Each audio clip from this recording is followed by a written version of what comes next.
రండి దేవుని వాక్యాన్ని ధ్యానించుకుందాం. బైబిల్ గ్రంథంలో నుంచి మత్తయి సువార్త 15వ అధ్యాయము 9వ వచనం నుంచి, ఈ ప్రజలు తమ పెదవులతో నన్ను ఘనపరచుదురు గాని వారి హృదయము నాకు దూరముగా ఉన్నది. మనుషులు కల్పించిన పద్ధతులు దైవోపదేశములని బోధించుచు వారు నన్ను వ్యర్థముగా ఆరాధించుచున్నారు. బోధించేవాళ్ళు వ్యర్థంగా ఆరాధిస్తున్నారు, ఆ బోధ విని ఆ చొప్పున నడుచుకునే వాళ్ళు కూడా నన్ను వ్యర్థంగా ఆరాధిస్తున్నారు అనే మాట ప్రభు మాట్లాడాడు. ఇప్పుడు మనుషులు కల్పించిన పద్ధతులు దైవోపదేశములని బోధించుచు విశ్వసించుచు, అంటే బోధించేవాడు బోధిస్తుంటే నమ్మేవాడు నమ్మి నన్ను వ్యర్థంగా ఆరాధిస్తున్నారు అన్నాడు. దేవుని సన్నిధికి వచ్చి మనం చేసేటువంటి భక్తి, చేసే ఆరాధన, చేసే ప్రార్థన, ఇచ్చే అర్పణ, పడే ప్రయాసంతా వ్యర్థమైద్ది అంటే గుండె జల్లు అంటది.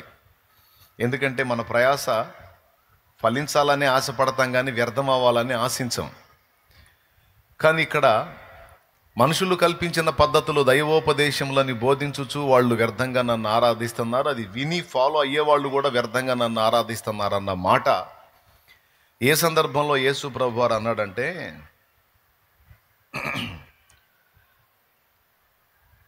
యేసు ప్రభు దగ్గరికి ఈ శాస్త్రులు పరిసయ్యులు వచ్చారు. ఒకసారి, నీ శిష్యులు చేతులు కడుక్కొనకుండా భోజనం చేయుచున్నారే, వారెందు నిమిత్తము పెద్దల పారంపర్యాచారమును అతిక్రమించుచున్నారని అడిగారు.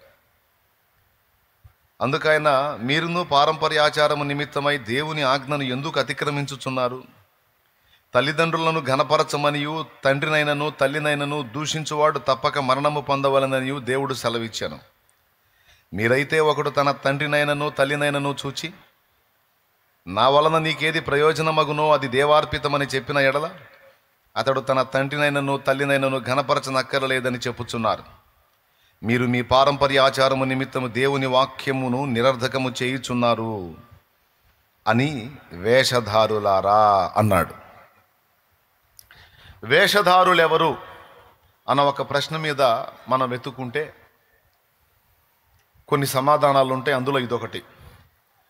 గతంలో ఒక వచనం చూసుకున్నాం. వేషధారులు అంటే ఎవరంటే, తన కంటిలోనున్న దూలము నెంచక తన పొరుగువాని కంటిలోనున్న నలుసును వెతికే వ్యక్తి ఎవరైతే ఉన్నాడో వాడు వేషధారి అన్నాడు యేసయ్య. వీడి కంట్లోనేమో దూలం ఉంటుంది, ఎదుటివాడి కంట్లో నలుసులు వెతకడానికి ప్రయత్నం చేస్తాడు. అలా ప్రయత్నించేది వేషధారణ. వేషధారి, ముందు నీ కంటిలోనున్న దూలమును తొలగించుకోనము, నీ పొరుగు వాని కంట్లో నలుసు అప్పుడు నీకు తేటగా కనపడిద్ది అన్నాడు. వేషధారి అంటే తన తప్పులు చూసుకోకుండా, తన వంకర్లు చూసుకోకుండా ఎదుటి వాళ్ళ రంధ్రాన్వేషణ చేసేవాడు వేషధారి ఒకటి. రెండవది, వాళ్ళు యేసు ప్రభు దగ్గరకు వచ్చి ఆయన్ని శోధించుచు, ప్రభువా, కైసరుకు పన్నిచ్చుట న్యాయమా అని అడిగారు. కైసరుకు పన్నిచ్చుట న్యాయమా, ఇచ్చేదమా ఇయ్యకుందుమా అని అడిగారు. అంటే ఇవ్వాలి అన్నాడు అనుకో, మరి నా రాజ్యం వేరు, నేను దేవుని రాజ్యాన్ని స్థాపించడానికి వచ్చాను, పరలోక రాజ్యం అంటావు కదా, అంటే ఈ లోక రాజ్యాన్ని నువ్వు ఆమోదిస్తున్నావా? మరి నా రాజ్యం వేరు, నాది పరలోక రాజ్యం అంటున్నావుగా, ఆ రాజ్యమే వచ్చిందని ప్రకటిస్తున్నావుగా అని అడుగుదామని. ఇవ్వద్దు అంటే ఈ మ్యాటర్ తీసుకెళ్ళి కైసరికి కంప్లైంట్ చేసి, ఇదిగో నీ ప్రభుత్వానికి వ్యతిరేకంగా ఆ బోధకుడు మాట్లాడుతున్నాడని ఈయనను శిక్ష వేయించడానికి లౌక్యం, తెలివి, యేసు ప్రభుని ఇరికిద్దామని. అక్కడ కూడా ఈ పదం వాడాడు. ఏం వాడాడంటే, వేషధారులారా నన్నెందుకు శోధించుచున్నారు, రూక ఒకటి నాకు చూపించండి అన్నాడు. రూక అంటే నాణ్యం చూపించారు. దాని మీదున్న ఆ విలాసము పై రాత ఎవరివి అన్నాడు. కైసరువి అన్నారు. అప్పుడు ఆయన అన్నాడు, కైసరు అయితే కైసరువి కైసరికి ఇవ్వండి, దేవునివి దేవునికి ఇవ్వండి అన్నాడు. ఓకే, అంటే కడుపులో ఒక ఉద్దేశం పెట్టుకొని, అంటే వేషధారులు ఎవరు అంటే ఒక 3 నిరూపణలు చూపిస్తా. మొట్టమొదటిది, కంటిలో దూలం పెట్టుకొని. అంటే దూలం అంటే ఏంటో తెలుసా? కంటిలో దూలం పట్టిద్దా? కంట్లో దూలం పట్టిద్దా? మరి నీ కంట్లోనున్న దూలము నెంచక పొరుగువాని కంట్లో నలుసు నెంచనేలా వేషధారి. ముందు నీ కంట్లోనున్న దూలాన్ని తీసేసుకో అంటే అర్థం ఏంటంటే, కంట్లో దూలం పట్టిద్దని కాదు, నీ బతుకులో ఇంతంత ఉన్నాయరా. దేవునికి స్తోత్రం. అర్థమైందా? నీ బతుకులో ఇంతంత ఉన్నాయి. అవన్నీ పెట్టుకొని వాడు తేడా వీడి తేడా, వాడు అట్లా వీడిట్లా అంటే ముందు నీ బతుకు చూసుకోరా. అసలు నిన్ను నువ్వు విమర్శించుకోవటం నేర్చుకోరా. నీ బతుకును నువ్వు కప్పిపుచ్చుకొని ఎదుటోళ్ళలో రంధ్రాన్వేషణ చేస్తావు. ఇది వేషధారణ కాదా? వేషధారి అన్నాడు. సో వేషధారణ నంబర్ 1 అది. మన దగ్గర ఏ లక్షణం ఉండాలంటే ఎదుటోళ్ళలో రంధ్రాన్వేషణ చేయటం సెకండ్. ఫస్ట్ మనల్ని మనం విమర్శించుకోవటం అనేది ఒక మంచి లక్షణం, దేవుడు మెచ్చుకునే లక్షణం. మనల్ని మనమే విమర్శించుకునే ఎడల తీర్పు పొందకపోదుమని ఇందాక వచనం చదివాడు, విన్నారో లేదో మీరు? ప్రభు బలలో చేసేటప్పుడు ఎదుటోళ్ళని విమర్శిస్తే మనం తీర్పులోకి వస్తాం. మనల్ని మనమే విమర్శించుకొని మారు మనసు పొంది తప్పుడు నడతలు దిద్దుకుంటే మనం దేవుని చేత ఆమోదించబడి తీర్పు తప్పించుకుంటాం. మనుషులు మనల్ని విమర్శించిందా కాకూడదు. మనుషులు మనల్ని విమర్శించిందా కాకూడదు. దేవుడు మనల్ని తీర్పులో తెచ్చిందా కాకూడదు. ఈ రెండు జరగకముందే మనల్ని మనమే పాయింట్అవుట్ చేసుకోవాలి. ఇది మంచి లక్షణం, యథార్థవంతుల లక్షణం. దేవునికి స్తోత్రం. ఒక దైవజనుడి దగ్గరకు వచ్చి ఒక ఆయన చెప్తున్నాడంట, అయ్యగారు ఫలానా పాస్టర్ గారి గురించి మీకు తెలుసా? ఫుల్ తేడా అండి అన్నాడంట. ఫుల్ తేడా అండి అంటే ఈయన తడుముకోకుండా అడిగాడంట, మరి మంచోళ్ళు ఎవరు బాబు అన్నాడంట. మంచోళ్ళు ఎవరు ఒకడిని చూపించున్నా. బైబిల్ గ్రంథం అబద్ధం కాదు. నీతిమంతుడు లేడు ఒక్కడును, ఏ భేదము లేదు, అందరూను పాపము చేసి దేవుడు అనుగ్రహించు మహిమను పొందలేకపోతున్నారని 2 వచనాలు దేవుని వాక్యం స్పష్టంగా ఉంటే, ఆయన నీతిమంతుడు కాదు, ఈయన పరిశుద్ధుడు కాదు, ఆయన తేడా ఈయన తేడా అంటావు. అసలు వాడు తేడానా, వీడు తేడానా, ఆమె తేడానా, ఈమె తేడానా అనే ఎంచేంత పరిశుద్ధుడిని నేనైతే కాదయ్యా. నాలో ఉండే లోపాలు నాలో ఉన్నాయి. కాబట్టి వాళ్ళ పాపాలు వీళ్ళ పాపాలు ఎంచడం ఎందుకు? నన్ను ఏదో ఆయన కృపతో కరుణించి ఆయన రక్తంతో కడిగి పరిశుద్ధపరిచి నిలబెట్టాడు. లేకపోతే నేను అందరికంటే తేడా అన్నాడు. అప్పుడు వీడికి సౌండ్ ఆగిపోయింది. అది యథార్థవంతుల లక్షణం. అవతలోడు తేడా అనగానే మనమేదో నీతిమంతులమైనట్టు అవునా ఏందంట అని బిల్డప్ ఇవ్వకూడదు. ఎంతమందికి అర్థమైంది? అవతలోడు తేడా అనగానే అవునా నాకు తెలియదే ఆహా అని నీతిమంతుడా నువ్వు చెవినివ్వాల్సిన అవసరంలే. వాళ్ళు తేడా ఇలా తేడా ముందు నేనే అనుకునే వ్యక్తి యథార్థవంతుడు. తన లోపాలెంచక ఎదుటి వాళ్లలో రంధ్రాన్వేషణ చేసేవాడు వేషధారి. ఒకటి అయిపోయింది. రెండవది, కడుపులో అవతలి వాడిని ఇరికిద్దామని మనసులో పెట్టుకొని ఏదో తెలియనట్టు అమాయకత్వాన్ని నటించి అడుగుతారు చూడు, అది కూడా వేషధారణే. దేవునికి స్తోత్రం. యేసు ప్రభు దగ్గరికి వచ్చి అట్లాగనే అడిగారు, బోధకుడా నీవు సత్యబోధకుడివి, మోమాటం లేనివాడివి, దేవుని సత్య మార్గాన్ని యథార్థంగా బోధించేవాడివి అని మేము ఎరుగుదుము. అయితే మాకు డౌట్ ఉంది, కైసరుకు పన్నిచ్చుట న్యాయమా కాదా అని అడిగితే ఆయన అక్కడ వాడాడు రెండో మాట, వేషధారులారా నన్ను ఎందుకు శోధిస్తున్నారా? అందరినీ పరీక్షించాల్సింది నేను రా బాబు, మీరు నన్ను టెస్ట్ చేస్తే ఎట్లా అని రోక చూపించమని ఈ రోక మీద ఉన్నటువంటి పై విలాసము పై వ్రాత ఎవరివి? విలాపం అంటే ఏడుపులే, విలాసం అంటే సైన్. ఎవరివి అంటే కైసరికి అండి, దేవునికి అండి. ఒండ్ర వేషధారులారని పోయాడు. స్తోత్రం. ఆయన జ్ఞానానికే కేర్ ఆఫ్ అడ్రస్. ఆయన దగ్గరికి వచ్చి డ్యాన్స్ లేకపోతారు వీళ్ళు. ఎట్లా కుదురుతుందండి? జాయింట్లు తీసాడు పెడతాడు ఆయన. దేవునికి స్తోత్రం. 2. మూడవది ఇక్కడ అన్నాడు. ఇక్కడ ఏమన్నాడంటే పారంపర్యాచారాలని హైలైట్ చేసుకుని దేవుడు చెప్పినటువంటి నీతి నియమాలని, ప్రేమని పక్కన పెడితే అలా చేసేవాళ్ళను సైతము వ్యర్థముగా ఆరాధించేవాళ్ళు వేషధారులు అన్నాడు. అందుకు ఈ మాట పట్టుకున్నా. 3 రకాలుగా వేషధారులు మనకు కనపడతారు. ఇంకా కొన్ని వెరైటీస్ ఉన్నాయి. జస్ట్ మచ్చుతునగలాగా ఒక 3 రకాలు చెప్పా. స్తోత్రం. 3 రకాలు. మొట్టమొదటి రకం ఎవరో చెప్పండి, మీరు చెప్పాలి అందరూ. వేషధారులు నంబర్ 1. ఆడి దగ్గర 24 పెట్టుకొని అవతలోడి దగ్గర 1.60 వెతుకుతూ ఉంటాడే, వేషధారి నంబర్ 1. నంబర్ 2, కడుపులో దురుద్దేశం పెట్టుకొని పైకి షో మాటలు మాట్లాడతారే, ఈజీగా అర్థమైంది ఇట్టు చెప్తే, వేషధారి నంబర్ 2. మూడవది, ఆచారాలని హైలైట్ చేసి దేవుడిచ్చినటువంటి నీతి నియమాలను తృణీకరించేటువంటి వాళ్ళు, దేవుడు చెప్పినటువంటి ప్రేమ, కనికరం, జాలి మొదలైన వాటిని తిరస్కరించే వాళ్ళు వేషధారులు. చేతులు కడుక్కోకుండా తింటున్నారేంటి మీ శిష్యులు అనుకుంటూ వచ్చారు పరిశుద్ధులు. చేతులు కడుక్కోకుండా తింటున్నారేందని.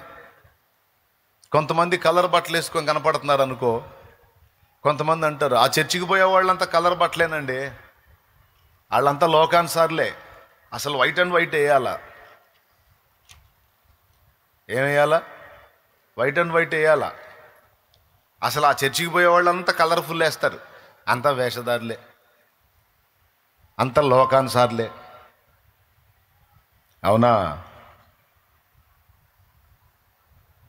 మరి ఏది పవిత్రత, ఏది పరిశుద్ధత అంటే తెల్లని వస్త్రాలు మాత్రమే కట్టాలి, అది పరిశుద్ధత, పవిత్రత. మరి అట్లయితే పరలోకంలో రంగురంగులు ఉండొద్దు కదా, ఓన్లీ వైటే ఉండాలి కదా. పరిశుద్ధుల తెల్లని వస్త్రములు అంటే పరిశుద్ధుల నీతి క్రియలు అన్నాడు బైబిల్ గ్రంథంలో. ప్రపంచంలో దేవుడు సృష్టించిన రంగులే ఇవన్నీ. అయితే దేవుడు చెప్పిన హెచ్చరిక ఏంటంటే, లోకానుసారమైన వేషం వేయకుండా పరిశుద్ధులకు తగినట్టుగా మీరు పైకి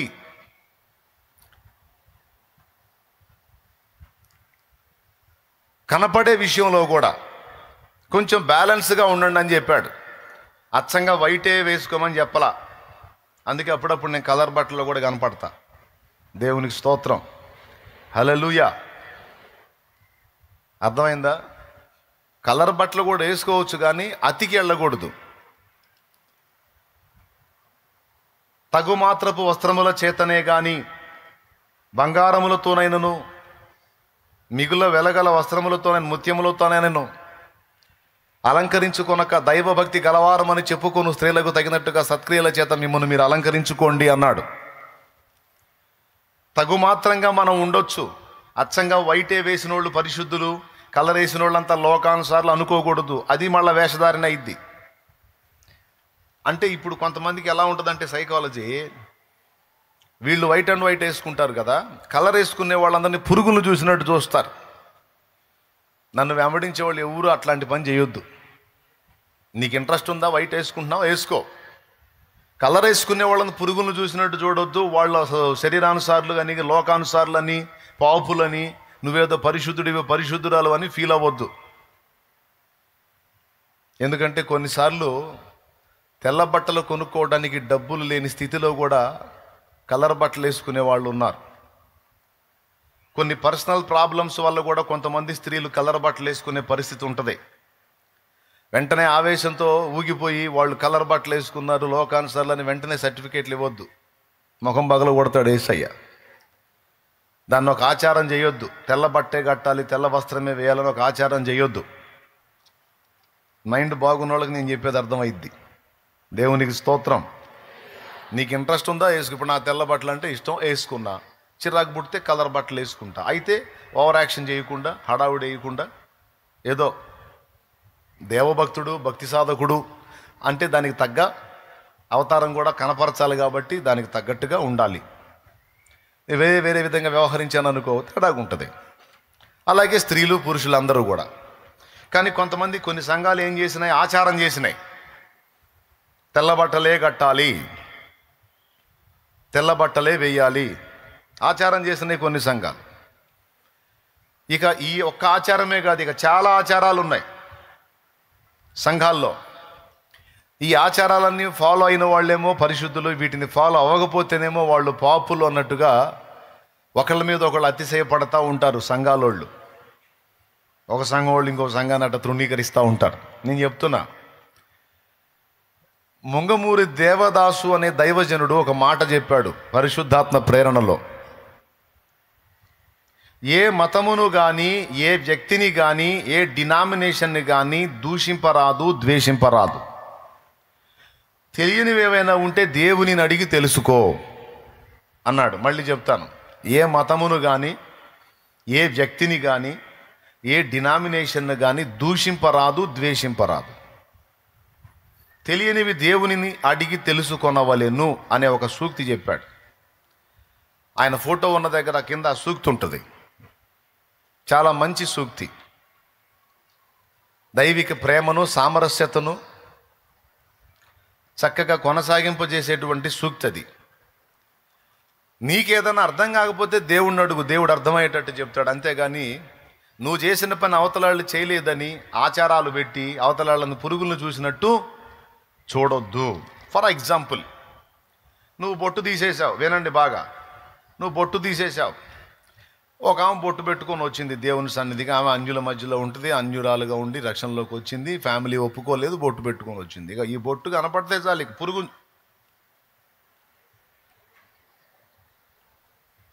వెంటనే ఒక పురుగును చూసినట్టు చూస్తారు.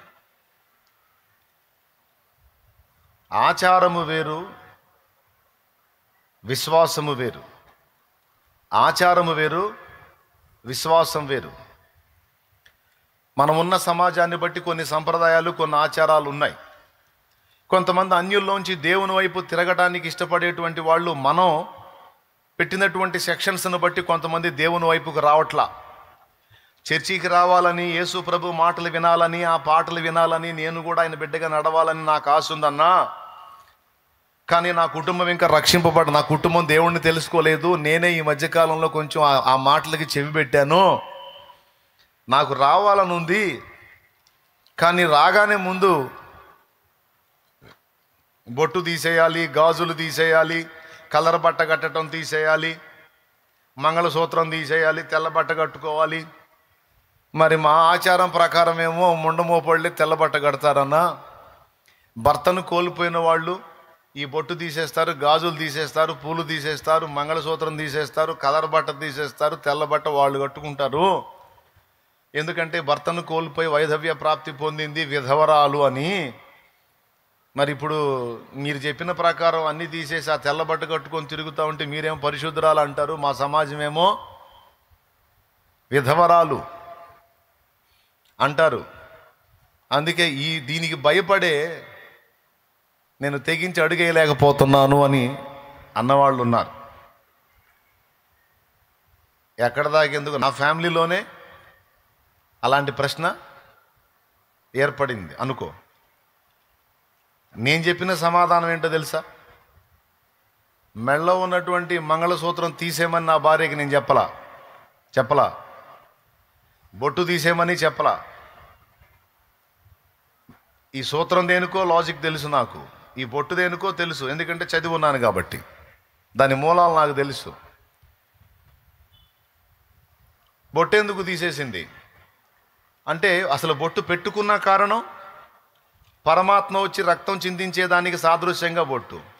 ఆ రక్తం ఎవరు చిందించారో తెలుసు. ఆ పరమాత్మని ఇప్పుడు మనం కలుసుకున్నాం కనుక, అసలు రక్తాన్నే మనం ఆశ్రయించాం కనుక ఇక రక్తపు గురుతైనటువంటి దీంతో నిమిత్తం లేదు అని కొంతమంది తీసేస్తారు.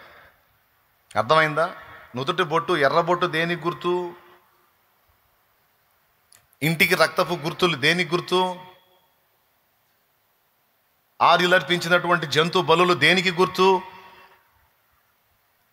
అంటే రక్తము చిందించుట ద్వారా రక్షణ అనే విషయాన్ని ఆనాడు ఆర్యులు నమ్మారు. అందుకే వాళ్ళు పరమాత్మను సమీపించాలనుకున్నప్పుడు జంతు బలులు అర్పించారని వేదం చెప్పింది. పాప పరిహారార్థమై జంతు బలులు చేశారు. అలాగే ఆ జంతు బలులతో ఆగకుండా వాళ్ళ ఇళ్ళకి ప్రాకారాల్లో రక్తపు గురుతులుంచారు. వాళ్ళ గుమ్మాలకి, అదిగో తెలంగాణలో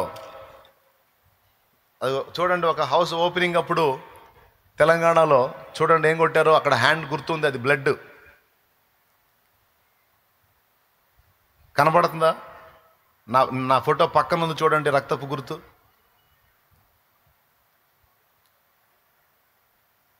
అదిగో చక్కగా నీట్గా బిల్డింగ్ కట్టుకొని దాని గుమ్మానికి ఆ పక్క ఈ పక్క ఏం ముద్ర కొట్టారు? జంతువుల రక్తాన్ని చేతులతో అద్ది ఆ గుర్తు కొట్టాడు. ఎందుకు కొట్టాడు అంటే, రక్తము ఏ గుమ్మాల మీద కనపడిద్దో కీడు అనేది ఆ ఇల్లు దాటిపోయిద్ది అని అర్థం. వాళ్ళు పెట్టుకున్న సూచన. అంటే రక్తముతోనే రక్షణ, రక్తముతోనే కీడును తప్పించుకోగలం.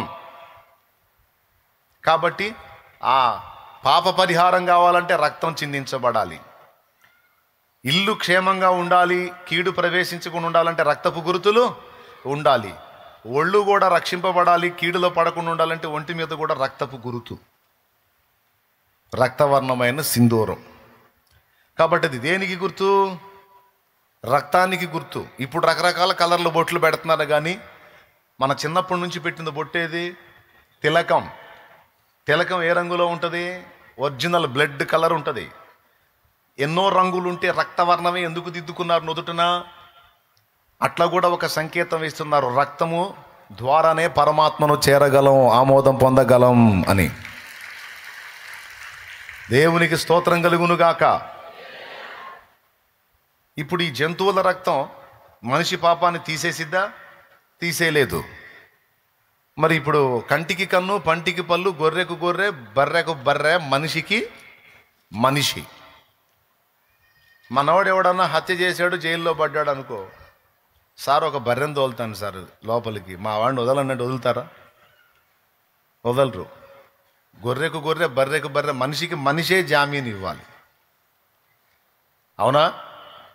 మనిషికి మనిషే ఉత్తరవాదిగా ఉండాలి, అప్పుడు వదులుతారు, లేకపోతే వదలరు. అలాగే ఈ మనుషులందరి పాపముల కొరకు, మన పాపానికి పశువు బలైనట్టు, మనందరి పాపముల కొరకు లోక పాపములని మోసుకొని పోవడానికి దేవుని గొర్రెపిల్లగా యేసయ్యే వస్తాడు. ఆయన మనందరి పాపముల కొరకు ఆ శిలువలో ప్రాణం పెడతాడు. ఆయన రక్తం కారుస్తాడు. ఆ రక్తమునందు విశ్వాసం ఉంచిన వారందరూ నిత్య జీవాన్ని స్వతంత్రించుకుంటారు. వదకు తేబడిన గొర్రె మౌనముగా కసాయివాని ఎదుట ఉన్నట్టు యేసయ్య చూడండి మౌనం వహించాడు. అక్కడ లోక పాపములని మోసుకొని పోవడానికి వచ్చిన దేవుని గొర్రెపిల్ల, ఒక గొర్రె తనను హింసిస్తుంటే ఎలా మౌనంగా ఉంటుందో యేసయ్య ఒక తిరుగుబాటు చేయలేదు, ఆయన మౌనంగా సహించాడు. ఆ దెబ్బలన్నీ ఎవరివో తెలుసా? ఇదిగో నీ చేతులతో నువ్వు చేసిన పాతకాలకు అదిగా ఆయన చేతులు అప్పగించాడు. ఆ చేతుల్లో శీలలు కొట్టబడ్డాయి. నువ్వు నేను కాళ్లతో నడిచిన చెడు నడతకు ఆయన పాదాలు అప్పగించాడు. ఆ పాదాలకు శీల కొట్టబడింది.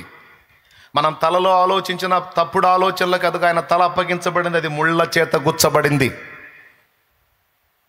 మన సర్వ శరీరంతో మనం చేసిన పాతకాలకి ఇందాక మీరు చూశారు, ఆయన శరీరాన్ని అప్పగించాడు. ఆ శరీరము నాగలి సాళ్ల వలె దున్నబడింది. అంటే దీన్ని ఒక మాటలో చెప్పాలంటే, పిల్లలు చేసిన తప్పుకి తండ్రి ఆ శిక్ష తన మీద వేసుకొని ప్రాయశ్చిత్త బలి అయినట్టు, ఇటుపక్క తప్పుకు శిక్ష పడింది, తప్పు చేసిన పిల్లలు తప్పు దిద్దుకొని బ్రతకడానికి తప్పించుకునే ఛాన్స్ కూడా దొరికింది. ఈ రెండు జరగటానికి దేవుడే మనుషుడిగా వచ్చి ప్రాణం పెట్టాల్సి వచ్చింది. నా ప్రభు ఆ పని చేయకపోతే నీకు నాకు నిత్య జీవం చేరే దారే లేదు. ఇది సత్యం. వేదం చెప్పినది అదే, బైబిల్ చెప్పినది అదే. దేవునికి స్తోత్రం కలుగునుగాక. అర్థమైందా? వాళ్ళు రక్తము ద్వారానే రక్షణ, మనం కూడా రక్తము ద్వారానే. అది మనమేమో యేసు రక్తం తెలుసుకున్నాం కనుక, యేసు నామం తెలుసు కాబట్టి డైరెక్ట్గా ఆయనకే ప్రార్థన చేస్తున్నాం. వాళ్ళకి నామం తెలియదు కాబట్టి గురుతులు వేసుకొని తిరుగుతున్నారు ఇప్పటికి కూడా. ఇప్పుడు మనం చెబుతుంది ఏంటంటే, నుదుటన పెట్టుకున్నవే తిలక వర్ణం, రక్తవర్ణం, అది యేసు రక్తాన్నే సూచిస్తుంది. అదిగో నీ కొరకు ఆ రక్తం చిందించబడింది కనుక నుదుటన పెట్టుకున్న దాంతో కాదు, నువ్వు ఆశ్రయించాల్సింది యేసు రక్తాన్ని అని చూపిస్తున్నాం. ఒక మాటలో చెప్పాలంటే, అపోస్తలుల కార్యం 17వ అధ్యాయంలో పౌలు చెప్పినట్లు, ఓ ఏథెన్సు వారలారా, తెలియక మీరు దేని యందు విశ్వాసం ఉంచుచున్నారో దానినే మీకు ప్రచురపరుస్తున్నామన్నట్లు. తెలియక మీరు ఏదైతే ఫాలో అయ్యారో, దేని యందు విశ్వాసం ఉంచారో దాన్నేనయ్యా నేను చెబుతుంది, ఇంకో కొత్తదేం కాదు అని అర్థమయ్యేటట్టు చెప్పడం.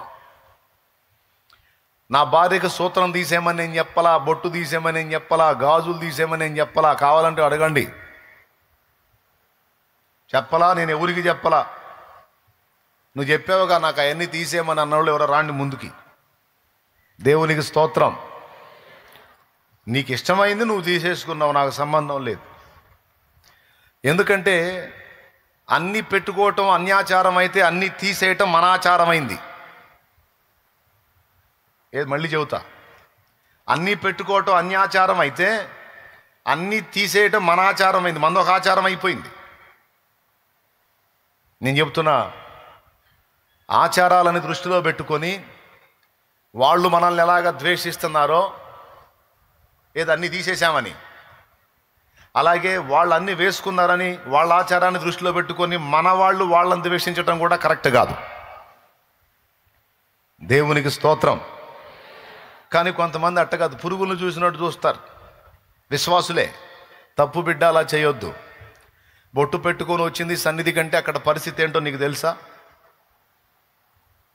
తెలియదు. కాబట్టి అర్థం చేసుకో.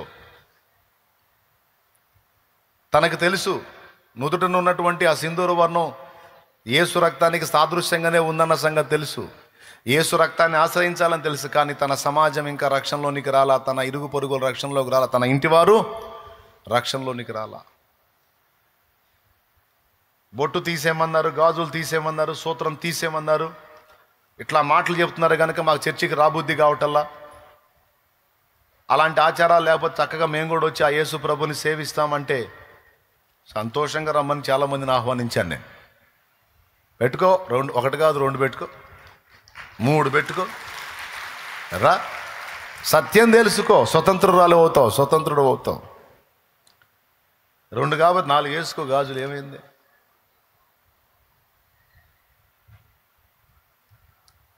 ఏమంటే సూత్రం వేసుకో, పసుతాడు కాబట్టి చాంతాడు కట్టుకు, ప్రాబ్లం లేదు.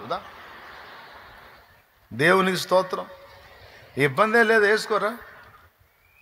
అది ఏంటంటే పురుషులకు ఒక సూచన. మెడలో మంగళసూత్రం అనేది పురుషులకు ఒక సూచన, ఒక ఆచారం. ఒరే పరపురుషులారా, ఇదిగో నేను ఒకనికి భార్యనయ్యాను, ఒకనికి చెందిన స్త్రీని అయిపోయాను, ఇక నా వైపు మోహపు చూపులు చూడొద్దు, నన్ను గూర్చి ఆలోచించొద్దు, నన్ను వివాహానికి కోరొద్దు అని ఒక సంకేతం, మౌన సంకేతం అది. అంతే తప్ప ఇంకొకటి ఏం కాదు. కాబట్టి ఇక్కడ ఉన్నవాళ్ళు కానీ, లైవ్లో వినేవాళ్ళు కానీ, నీకు పాసిబిలిటీ ఉండి నీకు ఏ ఇబ్బంది లేకపోతే, నీకు అది బరువు అనిపిస్తే తీసేసుకో, నాకు సంబంధం లేదు. కానీ కొన్ని కుటుంబాలు ఇంకా రక్షణలోనికి రాలేదు గనక ఇలాంటి వాటిని చూపించి వాళ్ళని అడ్డగించటం, మనం కొన్ని దిక్కుమాలిన ఆచారాలు ప్రతిపాదించటం కరెక్ట్ కాదు అని నేను చెప్తున్నా. దేవునికి స్తోత్రం కలుగును గాక. మరి అట్లయితే విగ్రహార్పితం కూడా తినొచ్చుగా అంటారేమో. అది వేరు, మళ్ళా అది విశ్వాసానికి సంబంధించింది. అది విశ్వాసానికి సంబంధించింది. విశ్వాసం వేరు, ఆచారం అది. పంజాబ్ వాళ్ళు పంజాబ్ డ్రెస్ వేసుకుంటారు, అది వాళ్ళ ఆచారం. ఆంధ్రప్రదేశ్ వాళ్ళు చీర కట్టుకుంటారు, ఇది మన ఆచారం. ఇప్పుడు మన పంజాబ్ వాళ్ళు మన చీర కట్టుతున్నారు, మనం కూడా పంజాబ్ డ్రెస్ వేసుకుంటున్నాం. దేవునికి స్తోత్రం. ఏమండి, నడుస్తుంది అట్లా ఇట్లా. కానీ ఆచారం అయితే ఏది మెయిన్? పంజాబ్ వాళ్ళు ఏం కడతారు? పంజాబీ డ్రెస్ అనేది అక్కడ వచ్చింది, పంజాబ్ వాళ్ళు వేసుకునే బట్టలై. ఆంధ్రప్రదేశ్, తమిళనాడు, కర్ణాటక ప్రాంతాల్లో చీర కడతారు, ఇది మన ఆచారం. ఏమండి, వెనకట ముసలోళ్ళు 7 గజాల చీర కట్టేవాళ్ళు అంట. ఎన్ని గజాలు? 7 గజాల చీర కట్టేవాళ్ళు అంట. చుట్టటమే కట్టెకు చుట్టినట్టు. దేవునికి స్తోత్రం. అట్లాగా కొన్ని పట్టిడవలసినవి ఉన్నాయి, కొన్ని పట్టుకోవాల్సినవి ఉన్నాయి. ఈ ఒక్కటే కాదు, ఇక చాలా విషయాలలో కొన్ని విషయాలు మనం పట్టు విడవాల్సినవి ఉన్నాయి, కొన్ని గట్టిగా పట్టుకోవాల్సినవి ఉన్నాయి. ఇక్కడ యేసు ప్రభు నేర్పుతున్నాడు. పారంపర్యాచారముల నిమిత్తము మీరెందుకు దేవుని వాక్యము నిరర్ధకం చేస్తున్నారు? దేవుని వాక్యం ఏం చెప్పింది? మీలో ఎవరికైనా తల్లిదండ్రి ఉంటే వాళ్ళని సన్మానించాలి, గణపరచాలి, ప్రేమించాలి, ఆదరించాలి అని దేవుని వాక్యం చెప్తుంటే మీరేం బోధించారా? పారంపర్యాచారము మీ బొందాని. తల్లిదండ్రులను చూసంట, అమ్మా నాన్న నా వలన నీకేది ప్రయోజనమో అది దేవార్పితం, కోర్బాను అని చెప్పిన ఎడల ఇక వాళ్ళకి మీరేం సేవ చేయనక్కర్లేదని బోధిస్తున్నారు. ఎవడు చెప్పాడరా? ఇది మీరు కల్పించారా? దేవుడు చెప్పాడా? దేవుడు ఏం చెప్పాడు? నీ తల్లిని తండ్రిని తప్పనిసరిగా సన్మానించమని చెప్పాడు. కానీ మీరేం చెప్తున్నారు? తల్లిదండ్రులను చూడాల్సిన అవసరం లేదు, వాళ్ళని చూసి నా వలన నీకేది ప్రయోజనమో అది దేవార్పితం అని చెప్తే వాళ్ళని మీరు చూడకపోయినా పర్వాలేదు అని బోధిస్తున్నారు. ఎవడు చెప్పాడు అని నిలదీశాడు యేసయ్య. అంటే అదొక ఆచారం పెట్టారన్నమాట. ఈ ఆచారాల్లో ఇంకొకటి ఏంది? చేతులు కడుక్కొని తినాలి ఒక ఆచారం. ఒక ఆచారం ఏమో తల్లిదండ్రుల్ని చూడాల్సిన అవసరంలా. అట్లా రకరకాల ఆచారాలు పెట్టి అసలు వాక్యాన్ని పక్కన పెట్టారు. దరిద్రులారా అని తిట్టాడు. ఇకపోతే ఇదే సందర్భంలో ఇంకొక విషయం కూడా చెప్తున్నా. ఇప్పుడు కొంతమంది మాల వేసుకుంటున్నారు, యేసు ప్రభు మాల. ఆ వరుసలో వస్తున్నా, దేవునికి స్తోత్రం. ఏంటిది? యేసు ప్రభు మాల. నాకు తెలిసి వేసుకొని వచ్చిన వాళ్ళు ఇప్పుడు ఇక్కడ కూటంలో కూడా కూర్చొని ఉండొచ్చు, ఎందుకంటే వాళ్ళకి నా మీద అభిమానం. ఆర్సీఎం చర్చికి పోతానే అప్పుడప్పుడు ఇటు కూడా వస్తారు, ఎందుకంటే శాలేమన్ అంటే వాళ్ళకి అభిమానం. థ్యాంక్ యూ, నేను కూడా సంతోషంగా స్వాగతిస్తా, ఏం ప్రాబ్లం లేదు. ఇప్పుడు బైబిల్లో ఎక్కడా కూడా 41 రోజులు దీక్ష తీసుకొని ఆ 41 రోజులు ఒక ప్రత్యేకమైనటువంటి డ్రెస్ ధరించుకొని ప్రత్యేకమైనటువంటి ఆచారాలు పాటించమని ఎక్కడా లేదు. పాత నిబంధనలోనేమో నాజీరు వ్రతాన్ని గురించి కొన్ని విషయాలు ఉన్నాయి, క్రొత్త నిబంధనలు అవి కూడా లేవు. కానీ ఇప్పుడు క్రైస్తవులుగా పరిగణించబడుతున్న వాళ్ళలో కొంతమంది మాలేసుకోవటం చూస్తుంటే నాకు నా గతం గుర్తొస్తుంది. ఎందుకంటే నేను లోకంలో ఉన్నప్పుడు 5 సార్లు మాలేసుకున్నా.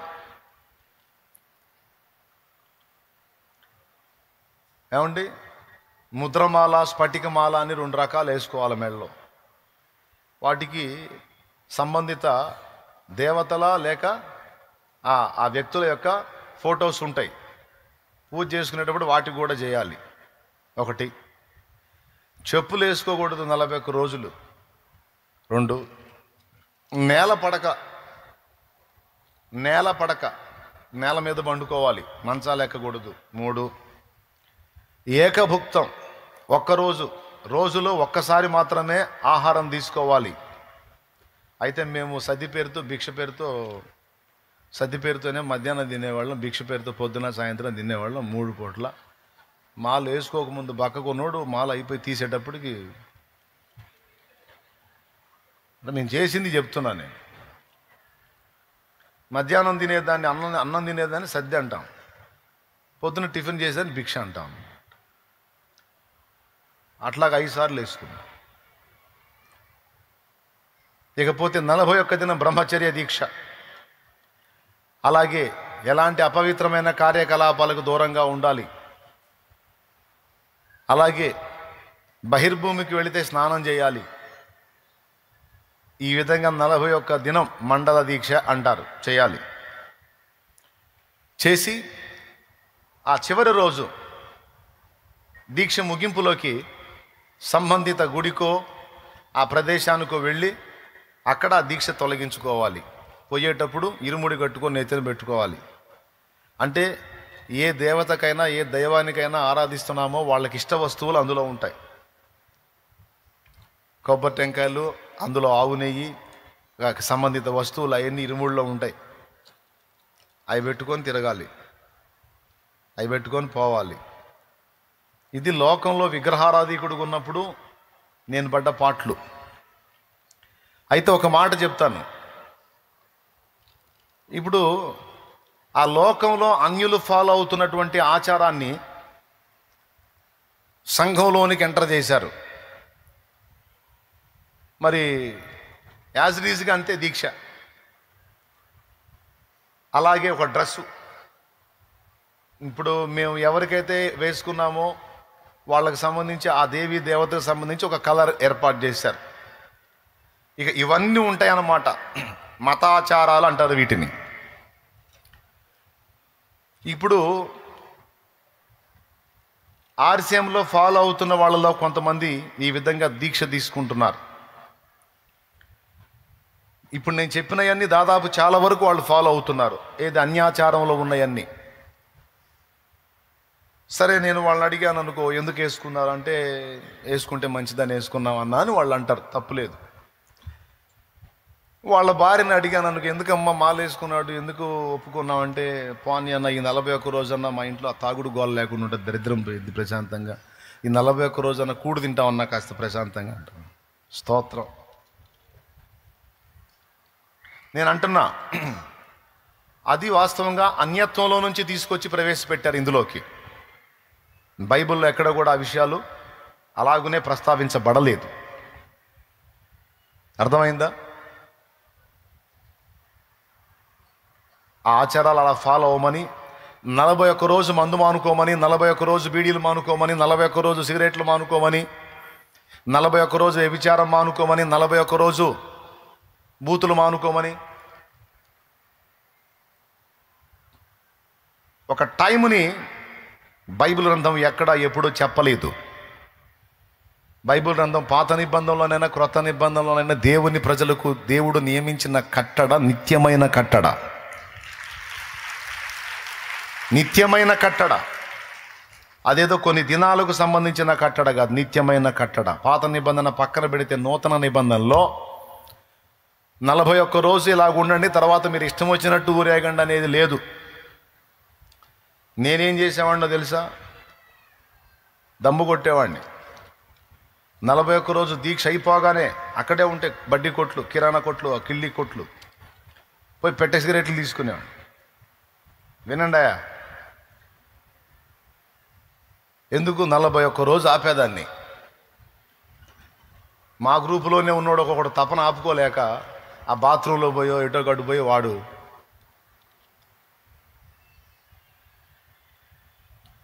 అంటే ఒక వ్యసనాన్ని, వినండి, ఒక వ్యసనాన్ని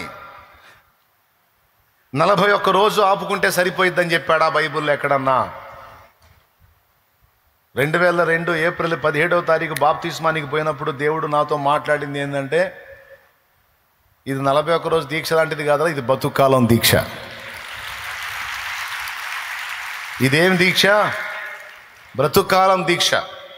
నేను అంటున్నా, మొత్తానికి 41 రోజు అయితే అట్లా ఉండాలని సాహసం చేశారు. అసలు ఈ 40 రోజుల దీక్ష కూడా ఎందుకు పెట్టారో తెలుసా? వాళ్ళు ఒక సైంటిఫిక్ రీజన్ కోసం పెట్టారు. హ్యూమన్ సైకాలజీ ప్రకారం, ఒక మనిషి సైకాలజీ ప్రకారం ఒక పనిని రోజు చేస్తూ చేస్తూ చేస్తూ 40 దినాలు కానీ కంటిన్యూగా చేస్తే ఇక ఆ తర్వాత ఆటోమేటిక్గా అతడు దానికి అలవాటు పడిపోతాడు, ఆ ప్రాచీన విధానాలు మారిపోయి ఒక నూతనత్వంలోనికి వస్తాడు అనేది సైంటిఫిక్ రీజన్. దాన్ని బట్టి 41 రోజులు అని పెట్టారు. కానీ నేను చూసినంత వరకు పొరపాటును కూడా మారలేదు, ఎందుకంటే నేనే మారలేదు కాబట్టి. అర్థమైందా? నేనే మారలా. మళ్ళీ డౌట్ లేకుండా ఇదిగో వేసుకున్న ప్రతిసారి ఇదొక పని, మళ్ళీ చేతిలో కర్పూరాలు కాల్చడం, హ్యాండ్ మధ్యలో ఒక చుక్కలా కనపడుతుంది చూడండి, అది కర్పూరం కాల్చుకున్నది. స్పూనుల్లో చెంచాల్లో కాకుండా అరిచేతిలో కర్పూరపు కణిక పెట్టుకొని దాన్ని ముట్టించి తిప్పా. భక్తి, పరమాత్మ సాక్షాత్కారం. సరసర సరసర చర్మం అంతా చేయంతా నిలువున కాలిపోతున్నా సరే నా భక్తికి మెచ్చి పరమాత్మ సాక్షాత్కరిస్తాడేమో అనుకుని అక్కడ చేస్తే ఈ పరమాత్మ సాక్షాత్కారం అయ్యాడు.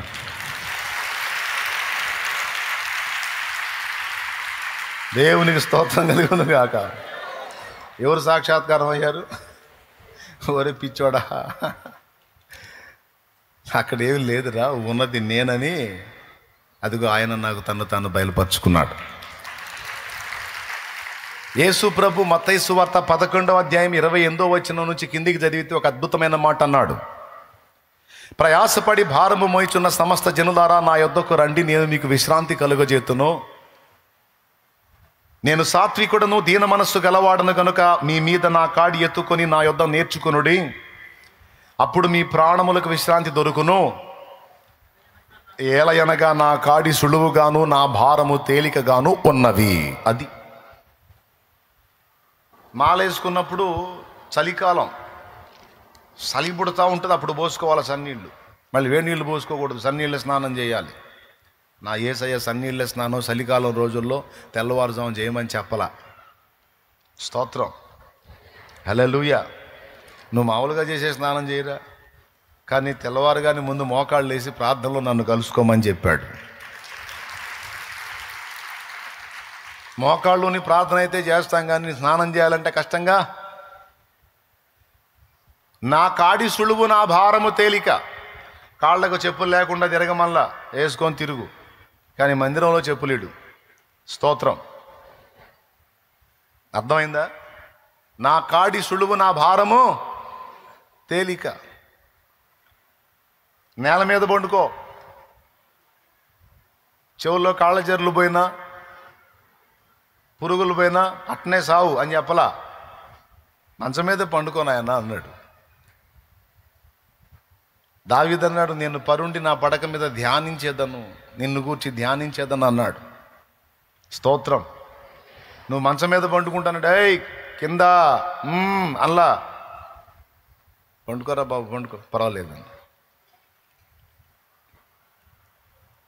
నువ్వు అనకూడదు. బహిర్భూమికి వెళ్ళొచ్చావు అనుకో,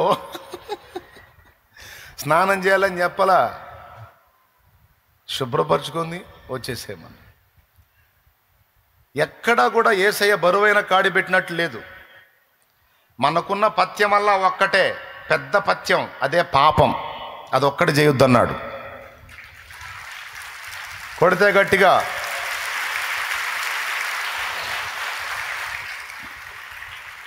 మనకు చెప్పిన పథ్యం ఏంటి? పెద్దగా చెప్పండి. అది చేయొద్దు అన్నాడు. ఇక అంతకు మించి వేరే ఆంక్షలు ఏం పెట్టలా. నువ్వు సహజంగా సామాన్య జీవితంలో ఎలా బతుకుతావు అలా బతకమన్నాడు. ఈ పదార్థం తినొద్దు, ఈ పదార్థం తినాయి అని చెప్పలా. నువ్వు ఏదన్నా తినరా బాబు, కడుపు నోట్లో నుంచి కడుపులోకి పోయేది బహిర్భూమిలో విడవబడుతుంది, దానివల్ల నువ్వు అపవిత్రుడవు కావు, కానీ నీలో నుండి వచ్చేది నిన్ను అపవిత్ర పరిస్థితి కనుక అది జాగ్రత్త అన్నాడు. ఎక్కడ కూడా యేసయ్య బరువైన కాడి మోపినట్టు మనకు కనబడదు. కానీ నేను గతంలో ఫాలో అయినటువంటి విశ్వాసాల్లో బరువైన కాడి ఉంటుంది, అయినా దానివల్ల రక్షణ లేదు.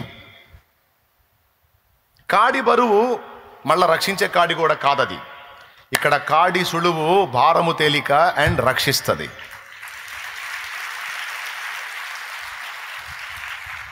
సో నేను ఇక్కడ ఉన్నటువంటి వాళ్ళలో మాలేసుకున్న వాళ్ళు కూడా చెప్తున్నాను ఏంటంటే, కూటమైనా కనపడుతున్నారు నాకు, అందుకని చెప్తున్నాను, బ్రదర్స్ మీరు తప్పు చేశారని నేను చెప్పట్లా, మీరు తప్పు చేశారని నేను చెప్పట్లా. కనీసం ఒక 40-41 రోజు యేసు ప్రభులో ఉండాలని మీరు కోరుకున్నారు. నేను చెప్పేది ఏంటంటే, ఆ వేసుకున్న మాల ఏదో పర్మనెంట్గా వేసుకోండి అని చెబుతున్నా.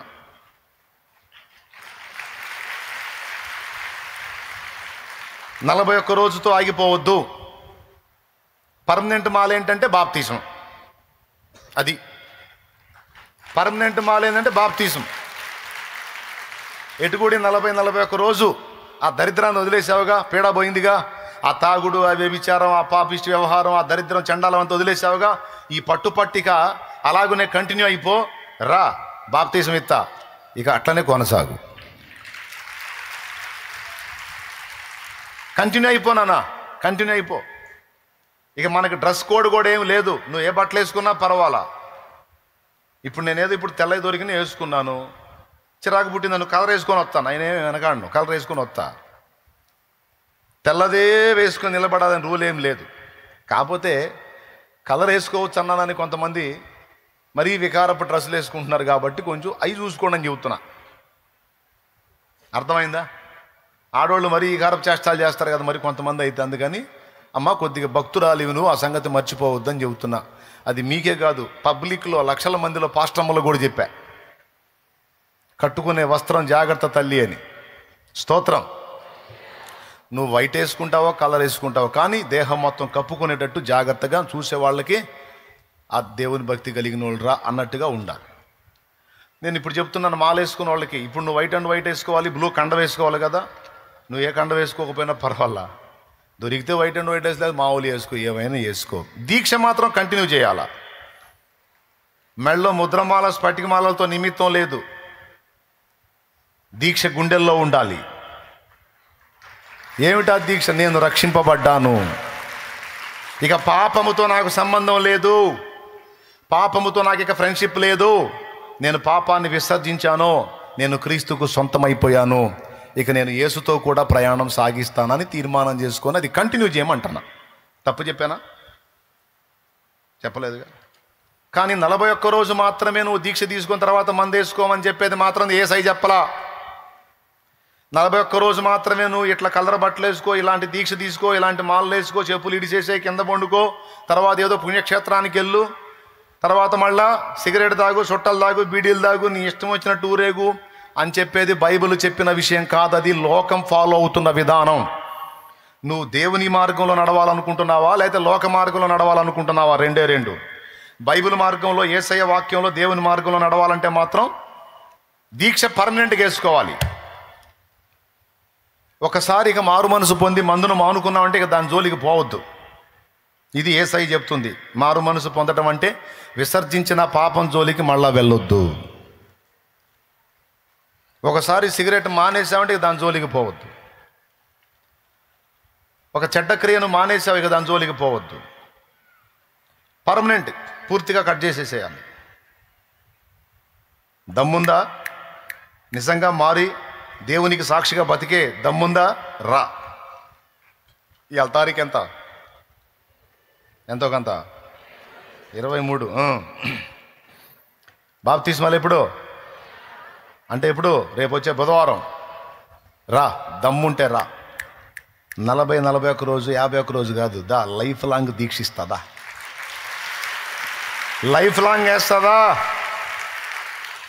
నీ మెడలో దండలే వేయను, నీ మెడలో కండవలు అంతకంటే వేయను. నీళ్ళలో దించి నెత్తిమే చేపెట్టి నీ చేత ఒప్పందం చేపించి ముంచి లేపుతా. కథం. నమ్మి బాప్తిస్మ ముందు నరులకు అన్నాడు కానీ మాల వేసుకొని వారికెన్లా 41 దినములు దీక్షలో కొనసాగితే ధన్యులని చెప్పలా. ఏమండి? అది లోకం పాడిన పాట. 41 దినములు దీక్షలో కొనసాగితే ధన్యులు, ఇది లోకం పాడే పాట. కానీ దేవుడు పాడిన పాట ఏందో తెలుసా? నమ్మి బాప్తిస్మ ముందు నరులకు రక్షణ మరిగల్గును, నమ్మి బాప్తిస్మ ముందు నరులకు రక్షణ మరిగల్గును, నమ్మనొల్లకపోయేడు నరులకు నరకంబు సిద్ధమనెను, దేవుని ప్రేమ ఇదిగో జనులార భావంగు నందెలియరే. చాలేమన్నా?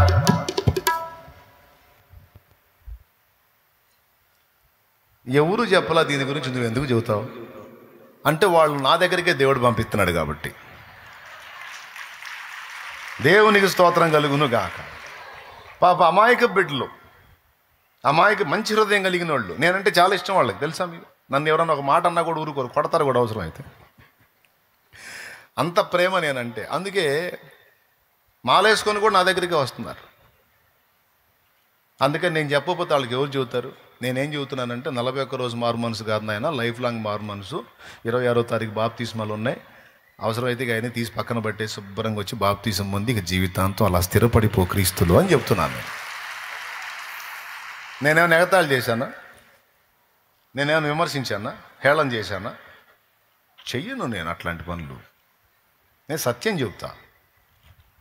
వాళ్ళే ఆలోచించుకొని ఒక అండర్స్టాండింగ్కి రావాలి.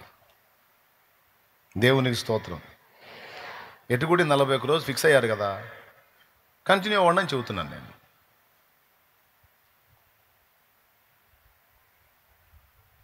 ఎంతమందికి అర్థమైందో? కంటిన్యూ అవ్వాలనుకుంటే ఎప్పుడు రావాలి? 26వ తారీఖు ఎన్నింటికి రావాలి? 10ంటికి రావాలి. ఇప్పుడు మనం బాప్తీసం పొందిన వాళ్ళు చేతులు ఎత్తండి. ఇది మేము లైఫ్ లాంగ్ వేసుకున్నాం దీక్ష, కాబట్టి ఎవరన్నా దీక్ష వేసుకుంటే వాళ్ళు మాకంటే తక్కువే. ఆఫ్టర్ ఆల్ 41 days, 41 రోజు, మేము లైఫ్ లాంగ్.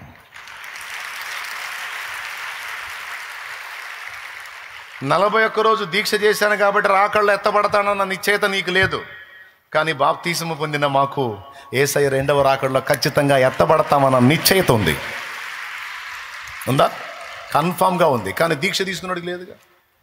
నేను అందుకే చెప్తున్నాను, వాళ్ళ ఏళ్ళ మాటలని మోసపోకండి ఆయన, కంప్లీట్గా మారండి, బాప్తీసం పొందండి. లేకపోతే ఆర్సీఎం ఫాదర్ని అడగండి, వాళ్ళే ఇస్తారు బాప్తీసం, ఇబ్బంది లేదు. కాకపోతే చిలకరింపిస్తారు. లేదన్నా ఇక్కడ తీసుకోవాలనుకుంటున్నానంటే రా, ముంచుడు బాప్తీసం ఇస్తా. దేవునికి స్తోత్రం. లైఫ్ లాంగ్ దీక్ష. అంతేగాని అన్యజనుల ఆచారాల్లో కొన్నిటిని మనం ఫాలో అవ్వాల్సిన అవసరం అది. దానివల్ల ప్రయోజనం లేదు. ఇక ఇలాంటి ఆచార వ్యవహారాలు ఏ ఏ విషయాలలో ఎలా ఉండాలో దాదాపు తరచుగా నా ఉపదేశాల్లో చెప్పుకుంటా వచ్చా. కొంతమంది వ్యర్థముగా ఆరాధిస్తున్నారు అన్నాడు. మనుషులు కల్పించిన పద్ధతులు దైవోపదేశములని నమ్మి వ్యర్థముగా ఆరాధిస్తున్నారంటే పాపం 41 రోజు అన్ని మానుకొని వాళ్ళు చేసిన ఆరాధన ఒట్టిదేగా, ప్రయోజన శూన్యమేగా. మరి ఇప్పుడు ఈ మాట దానికి సూటు కాదా? ఇందాక నేను చదివించిన మాట, మనుషులు కల్పించిన పద్ధతులు దైవోపదేశములని వాళ్ళు బోధిస్తున్నారు, నమ్మి అనుసరించే వాళ్ళు అనుసరిస్తున్నారు, ఇద్దరు కలిసి వ్యర్థంగా నన్ను ఆరాధిస్తున్నారు, వాళ్ళకి ప్రతిఫలం ఉండదన్నాడు. అందుకే బాధపడి హృదయంలో నొచ్చుకొని, ఇట్లా మనుషులు కల్పించిన ఆచారాలు కాదు నాయన, దేవుడు ఇచ్చినటువంటి ఆజ్ఞ ఫాలో అవ్వండి. ఏమిటి ఆజ్ఞ అంటే మార్కు సువార్త 16వ అధ్యాయము 15-16 వచనాలు, నమ్మి బాప్తిస్మం పొందువాడు రక్షింపబడును, నమ్మని వానికి అది. మీరు సర్వలోకమునకు వెళ్ళి సర్వ సృష్టికి సువార్తను ప్రకటించండి, నమ్మి బాప్తిస్మం పొందువాడు రక్షింపబడిన, నమ్మని వానికి. ఇది దేవుని వాక్యం నాయన. మీరు ఏం 41 రోజు వేసుకోండి అనేది దేవుని వాక్యం కాదు నాయన. అది మీకు బోధించిన ఫాదర్లు కానీ ఎవరైనా కానీ, ఫాదర్ అయితే బోధించడం అనుకుంటున్నాను నేను, సరైనటువంటి సేవకుడు అయితే బోధించడం అనుకుంటున్నా. ఒకవేళ ఏ ఫాదర్ అయినా, ఏ సేవకుడైనా, ఏ పాస్టర్ అయినా 41 రోజు దీక్ష తీసుకొని తర్వాత మంది వేసుకొని తిరగడని బోధిస్తే వాడు తేడా. స్తోత్రం. సభాముఖంగా చెప్తున్నా, అది కూడా ముసుగులో మరుగులో కాదు, లైవ్లో చెప్తున్నా. దేవునికి స్తోత్రం. హల్లెలూయా. అవి మనుషులు కల్పించిన పద్ధతులు, ఆచారాలు, అవి దైవోపదేశం అనుకోవద్దు. దైవోపదేశం ఏం చెప్తుందో అది విని గ్రహించి నిజంగా దేవుని ఆజ్ఞనే ఫాలో అవ్వాలనుకుంటే మారు మనసు పొంది రక్షణ పొందాలి. ఇది దేవుడు చెప్పింది. హల్లెలూయా. ఇప్పుడు చెప్పండి, హృదయమును దూరము చేసుకొని పెదవులతో దేవుణ్ణి ఆరాధించేవాడు వ్యర్థంగా ఆరాధిస్తున్నాడు. మనుషులు కల్పించినటువంటి పద్ధతులకు, ఆచారాలకు పెద్దపీట వేసి దేవుని ఆజ్ఞను, దేవుడు చెప్పిన వాటిని నిరర్థకం చేసేవాడు కూడా దేవుణ్ణి వ్యర్థంగానే ఆరాధిస్తున్నాడు. మన ఆరాధన వ్యర్థం కాకుండా అర్థవంతమైందిగా ఉండాలంటే చాలా మెలకువగా మనం దేవుణ్ణి సేవించాలి. ఇక్కడ ఒక విషయాన్ని మీకు చెప్తాను నేను. శాస్త్రులు పరిసయ్యుల్ని చాలాసార్లు యేసు ప్రభు గద్దించాడు. ఏమని గద్దించాడో చూడండి. అయ్యో వేషధారులైన శాస్త్రులారా, పరిసయ్యులారా అని ఆయన గద్దించినటువంటి గద్దింపు మీకు చూపిస్తాను.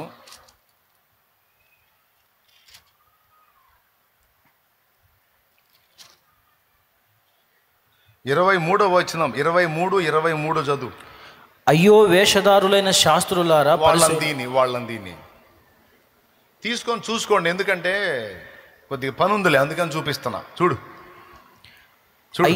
అయ్యో వేషధారులైన శాస్త్రులారా పరిసయులారా, మీరు పుదీనాలోను సోపులోను జీలకర్రలోను 10వ వంతు చెల్లించి ధర్మశాస్త్రములో ప్రధానమైన విషయములను అనగా న్యాయమును కనికరమును విశ్వాసమును విడిచిపెట్టితిరి. వాటిని మానక వీటిని చేయవలసి ఉండెను. చాలు.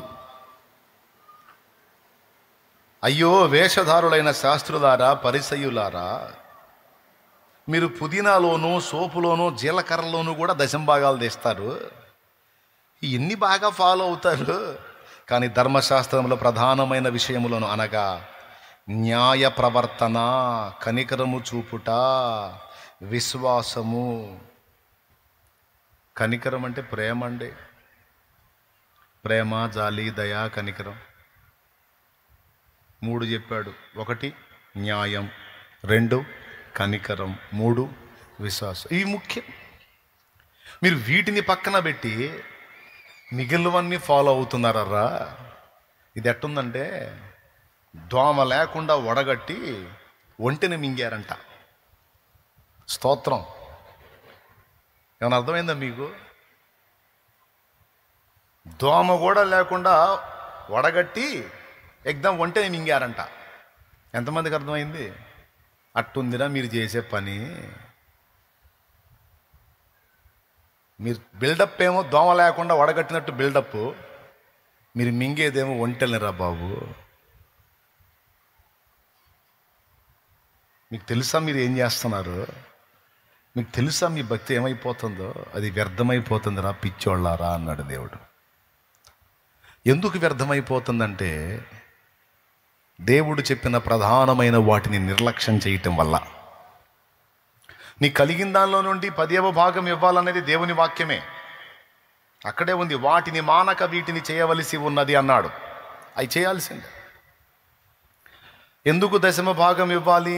పుదీనాలోను సోపులోను జీలకర్రలోను నీ కలిగిన సమస్తములోను అంటే నా మందిరములో ఆహారం ఉండు నిమిత్తము. ఒక్కొక్క దరిద్రుడు ఉంటాడు.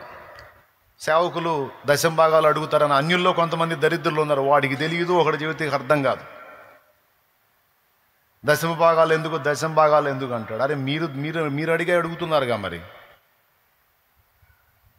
10వ భాగాలు ఎందుకంటే మేము లాజిక్ చెప్తున్నాం. మరి మేము మిమ్మల్ని అడుగుతాం, మీరు చెప్పండి. 10వ భాగం ఎందుకంటే దేవుని వాక్యంలో చెప్పాడు, నా మందిరము సమస్తమైన అన్యజనులకు ప్రార్థనా మందిరం అనబడును అని ఒక మాట అన్నాడు. రెండో మాట ఏమన్నాడు? నా మందిరములో ఆనందింపజేస్తాను అన్నాడు. మూడవది ఏమన్నాడు? నేను వారిని పోషించేదను అన్నాడు. అనేక మందికి దేవుని మందిరములో ఆహారం దొరకాలి.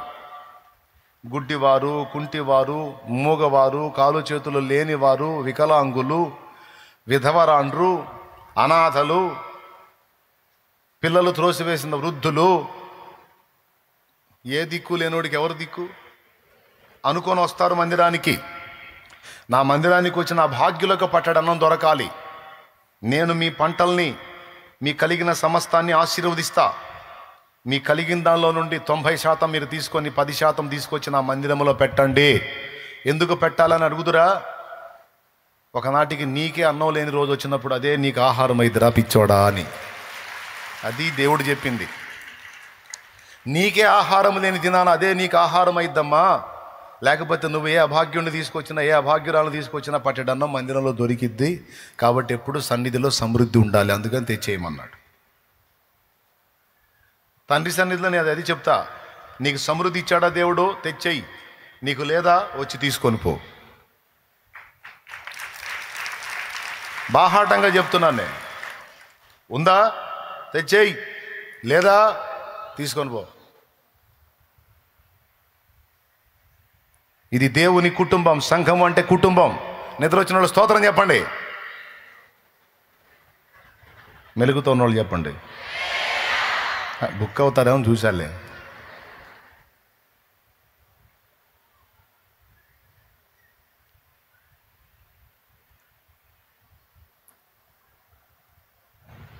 సన్నిధిలో ఆహారం ఉండాలంటే పరిశుద్ధులు వాళ్ళ రాబడిలో నుండి తీసుకొచ్చి ఇక్కడ వేయాలి. లేనివాడు వచ్చి తీసుకొని పోవాలి. సంఘంలో ఉన్నవాడు పస్తుతో ఉండడానికి వీల్లేదు, బిడ్డల్ని పస్తు పెట్టడానికి వీల్లేదు. ఇది క్రమం. కాబట్టి ఇది చేయాలి. దీంతోపాటు న్యాయము, కనికరము, విశ్వాసము, ఈ మూడింటిని కూడా మీరు విడిచిపెట్టకూడదు అని మాట్లాడాడు. ఇప్పుడు ఆచార సంబంధులు వీటిని ఎలా వదిలేస్తారో ఒక ఎగ్జాంపుల్ యేసయ్యే చెప్పాడు. చూస్తారా బైబిల్లో? చూడండి, లూకాసు వార్త.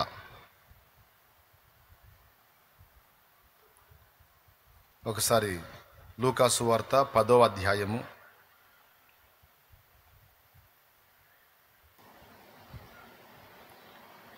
25వ వచనం, 10:25. నేనే చదువుతాను, మీరు ఇంట్రెస్ట్గా వినండి, జాగ్రత్తగా వినండి.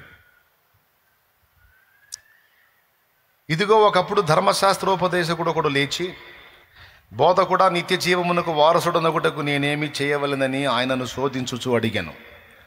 అందుకు ఆయన, ధర్మశాస్త్రమందేమి రాయబడి ఉన్నది, నీవేమి చదువుచున్నావని అతను అడిగాడు.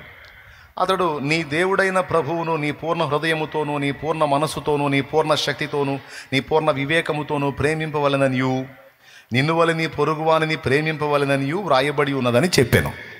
భలే చెప్పాడు, బాగుంది. అప్పుడు యేసుప్రభు అన్నాడు, అందుకైన నీవు సరిగా ఉత్తరం ఇచ్చితివి, అలాగూ చేయుము, అప్పుడు జీవించదవని అతనితో చెప్పాను. అయితే తాను నీతిమంతుడైనట్టు కనబరుచుకొనగోరి అతడు, అవును గాని నా పొరుగువాడెవడని యేసుని అడిగాను. నా పొరుగువాడు అన్నావు కదా, పొరుగువాడెవడు అని అడిగాడు. అందుకు యేసు ఇట్లా, నేను ఒక మనుషుడు యెరూషలేము నుండి యెరికో పట్టణమునకు దిగి వెళ్ళుచు దొంగల చేతికి చిక్కెను. వారు అతని బట్టలు దోచుకొనిరి, అతని కొట్టి కొర ప్రాణములతో విడిచిపోయిరి. అప్పుడు ఒక యాజకుడు ఆ త్రోవను వెళ్ళుట తటస్థించెను. అతడు అతన్ని చూచి ప్రక్కగా పోయెను. అలాగుననే లేవీయుడు ఒకడు ఆ చోటికి వచ్చి చూచి ప్రక్కగా పోయెను.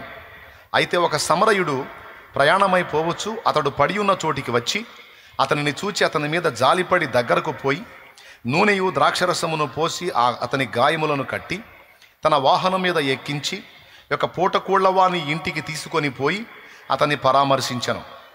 మరునాడు అతడు 2 దేనారములు తీసి ఆ పూటకూళ్లవానికి ఇచ్చి, ఇతన్ని పరామర్శించుము, నీవింకా ఏమైనాను ఖర్చు చేసినడలా నేను మరలా వచ్చినప్పుడు అది నీకు తీర్చేదనని అతనితో చెప్పి పోయెను. కాగా దొంగల చేతిలో చిక్కిన వానికి ఈ ముగ్గురిలో ఎవడు పొరుగువాడాయనని నీకు తోచుచున్నదని యేసు అతన్ని అడుగగా అతడు అన్నాడు, ఎవరింకా ఆయన మీద జాలిపడిన వాడే అనెను. అందుకు యేసు, నీవును వెళ్ళి అలాగూ చేయమని అతనితో చెప్పాను. క్లియర్గా అర్థమైందా మీకు? రైట్, ఇప్పుడు మ్యాటర్కి వస్తా, వినండి. యేసయ్య చెప్పినటువంటి ఈ ఎగ్జాంపుల్లో యెరూషలేము నుండి ఒకడు యెరికోకి దిగిపోతున్నాడంట. మార్గ మధ్యలో దొంగలు పట్టుకున్నారు. దొంగలు పట్టుకుంటే జాలి పడతారా? కొట్టి పడేశారు, రక్తాలు గారేటట్టు కొట్టారు. కొట్టి వాళ్ళ దగ్గర ఉన్నవన్నీ దోచుకున్నారు, ఆఖరికి వస్త్రాలు కూడా దోచుకొని పోయారు. కొర ప్రాణముతో అంటే చచ్చిపోయే పరిస్థితికి వెళ్ళిపోయాడు. అంతసేటు కొట్టి పడేసి వెళ్ళిపోయారు. వాళ్ళు అసలు ఏమాత్రం ఓపిక లేకుండా చచ్చిపోతాడు ఇంకా సేపట్లో. అయితే ఆ మార్గమున యాజకుడు ఒకడు పోతున్నాడు. యాజకుడు అంటే మీకు తెలుసా? దేవాలయములో పెద్ద, దేవాలయ కైంకర్యములలో ముఖ్యమైన పార్ట్ పోషించేవాడు యాజకుడు. యాజకుడు ఆ త్రోవను పోతా ఉన్నాడు. వీడిని చూశాడు. కనీసం వాడిని ఆగి చూసి పలకరించి పరామర్శించి ఏం చేయలా, అలాగ దాటి వెళ్ళిపోయాడు. దేవునికి స్తోత్రం కలుగునుగాక. ఏమనుకొని పోయి ఉంటాడు యాజకుడు? నేను చెప్పనా? వీడు అసలు ఈ రాత్రి జామున ప్రయాణం చేసి ఇలా దొంగల చేతికి చిక్కడం మొదటి తప్పు. రెండో తప్పు వినండి బాగా. రెండో తప్పు ఏంటంటే, మొత్తానికి వీడి జీవితంలో ఏదో దోషాలు ఉన్నాయి. వీడు మంచోడు కాదు. వీడు మంచోడు అయితే దేవుడు వీడిని దొంగల చేతిలో పడనిచ్చేవాడు కాదు. వీడు మంచోడు కాదు కాబట్టి వీడు టైంలో ప్రయాణం చేశాడు. మొదటిది. వీడు మంచోడు కాదు కాబట్టి వీడు దొంగలకు చిక్కేటట్టు దేవుడు చేశాడు 2. వీడు మంచోడు కాదు కాబట్టి వాళ్ళు పచ్చడయ్యేటట్టు కొట్టారు 3. వీడు మంచోడు కాదు కాబట్టి కనీసం పలకరించే దిక్కు లేకుండా అలా పడున్నాడు 4. మంచోడు గానోడుతో నాకెందుకు అని పోయాడు. ఎవరయ్యా పోయింది? దేవునికి స్తోత్రం. స్తోత్రం చెప్పాను, పెద్దగా చెప్పండి, ఓకేనా? మీరు ఆలోచించండి. ఈ టైపు సైకాలజీ మనకు కూడా ఉంటుంది. ఎవరన్నా తేడా పడితే ఖచ్చితంగా ముందు వాడే డైలాగ్ ఏంటో తెలుసా? ఎంత తేడా అయితే ఇట్లా జరిగిందో, మంచోళ్ళని దేవుడు ఎందుకు అట్ట చేస్తాడు? తేడాలకే ఇట్లా జరిగిద్ది. ఏబు స్నేహితులు ఇదే టైపు మాట్లాడారు ఏబుతో. దేవుడు అన్యాయం చేయడు ఏబు, నీకు ఈ గతి పట్టిందంటే నువ్వు ఎంత తేడా అయితే ఈ గతి పట్టిందో అని ఏబుని పొడవటం మొదలుపెట్టారు. ఆ టైపోళ్ళు అన్నమాట కొంతమంది మనుషులు. బాధలో ఉన్నోడిని ఆదుకొని సాయం చేద్దాం, వాడిని లేవనెత్తుదాం, వాడికి ఇంత ఉపచారం చేద్దాం అనుకోరు.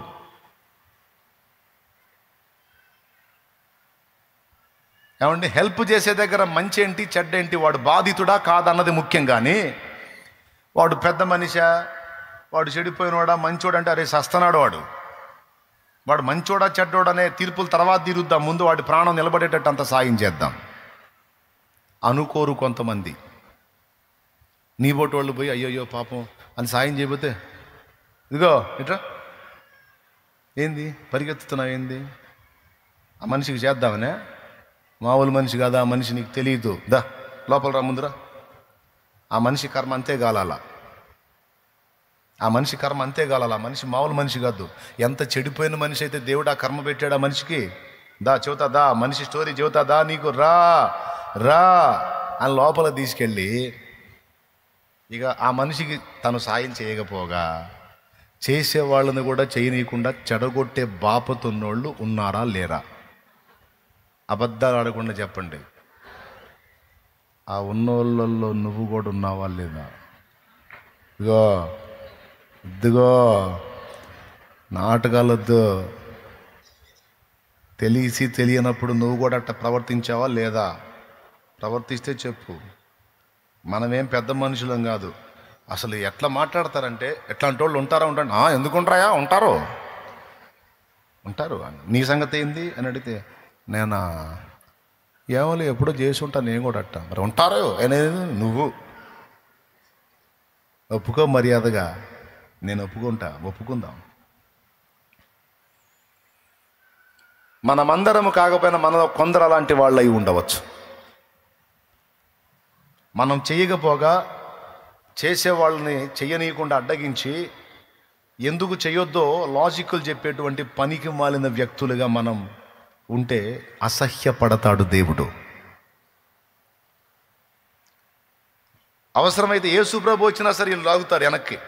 యాడికి ప్రభు? ఆ మనిషి సాయం చేయడానికి పోతున్నాం. మామూలు మనిషి కాదు ప్రభు, పచ్చి వ్యభిచారే, దానికి కర్మ కాలింది, పాపం పండింది, అందుకే దానికి ఆ గతి పట్టింది, నువ్వు రా యేసయ్య అట్టంటి వాళ్ళ దగ్గరికి పోతారు, రా అని లాక్కొని పోతారు. వీళ్ళు యేసు ప్రభుని కూడా సాయం చేయనీరులు. యాజకులు, పరిశుద్ధులు అస్సలు పాపం చేయరు, అస్సలు పొరపాటును కూడా. ఇలాంటి బుద్ధి కలిగి నువ్వు వచ్చి చర్చిలో హల్లెలూయా స్తుతి మహిమా అంటే లేదు. యేసుప్రభు ఎట చూస్తాడు తెలుసా? అస్సలు ఏం కదిలాడు ఆయన, తొణకడు కూడా తొణకడు.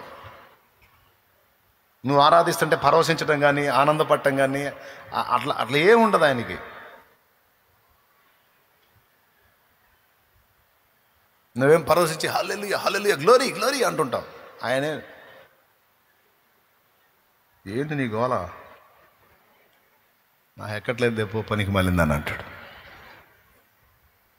ప్రభువా నోరు మొయ్ పనికి మాలిందానా, నోరు మొయ్ పనికి మాలినాడా. ప్రభువా భక్తుడిని, ప్రభువా నీ భక్తుడిని, ప్రభువా నీ భక్తురాలిని, ప్రభువా నువ్వంటే ప్రేమ, ప్రభువా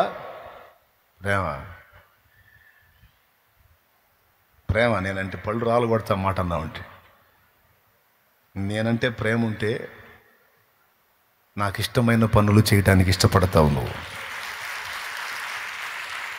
నాకు ఇష్టమైన పనులు చేయడానికి ఇష్టపడతావు నువ్వు. నేనంటే ప్రేమ, బిల్డప్ ఇస్తున్నావు ప్రేమ అని. నాటకాలాపు అంటాడు, వేషధారి అంటాడు. చెప్తున్నా, నాకు ఎవరైనా సరే సాయం చేద్దాము అంటే బోడీ లాజిక్లు చెప్పారంటే తన్నాలనిపించింది నాకు. ఇంటోళ్ళైనా బయటోళ్ళైనా చేద్దాం అన్నప్పుడు ఓకే అంటమే. నాకు అట్టంటోడు పక్కన ఉంటే ఇష్టం. సాయం చేద్దాం అంటే బోర్డు లాజిక్లు చెప్తే మాత్రం చిరాకు కొట్టిద్ది నాకు. అలాగని తెలివి తక్కువ సాయాలు కూడా ఉండొద్దు, అది కూడా చెప్తున్నాను నేను. ఇప్పుడు కొంతమంది మందు బాబులు ఉన్నారు, మందు కుతొచ్చిద్దు వాడికి, ఖచ్చితంగా ఒక అద్భుతమైన అందమైన అబద్ధం అల్లుకొని వస్తాడు నా దగ్గరికి, నన్ను బకరాన్ చేయటానికి. అట్లాంటి వాడి దగ్గర మోసపోవద్దు, తెలివిగా ఉండాలి. కానీ కొన్నిసార్లు జెన్యూన్గా, తేడాలే కావచ్చు, చెడిపోయిన వాళ్ళే కావచ్చు, కానీ కొన్నిసార్లు జెన్యూన్గా వాళ్ళు బాధపడుతుంటారు, శ్రమలో ఉంటారు, ఇబ్బందిలో ఉంటారు. నా ప్రభు చెప్తుంది ఏంటంటే, శ్రమలో ఉన్నప్పుడు, నిజముగా బాధలో ఉన్నప్పుడు, నిజముగా శ్రమను అనుభవిస్తున్నప్పుడు, ఇబ్బంది కొలిమిలో ఉన్నప్పుడు వాళ్ళ యోగ్యత అయోగ్యతలు పట్టించుకోకుండా నువ్వు చేయదగ్గ సాయం వాళ్ళకి చెయ్యి, అప్పుడు నా కుమారుడివి, నా కుమార్తె అన్నాడు. ఆ నీ శత్రువైనా సరే, నీ పగవాడైనా సరే, వాడి ఇబ్బంది కొలిమిలో ఉంటే నువ్వు చేయదగ్గ సాయం చేయి, నువ్వు చేయదగ్గ హెల్ప్ చేయి. దేవునికి స్తోత్రం కలుగునుగా. దాన్ని నా యేసయ్య ఇష్టపడతాడు. ఇక్కడేమో యాజకుడు హడావుడిగా వెళ్తున్నాడు దేవాలయానికి. దారిలో ఒకడు కొర ప్రాణాలతో పడి ఉండి కొట్టుమిట్టాడుతున్నాడు. ఫ్యాన్లు ఎందుకు అయిపోయినాయి బాబు? చూసుకోండి.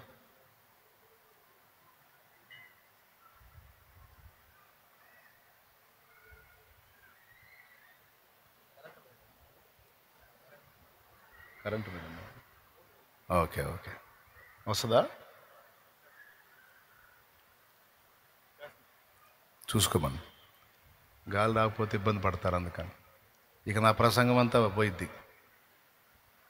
లైన్లో ఉన్నారా మీరు? ఏం చెప్పాను?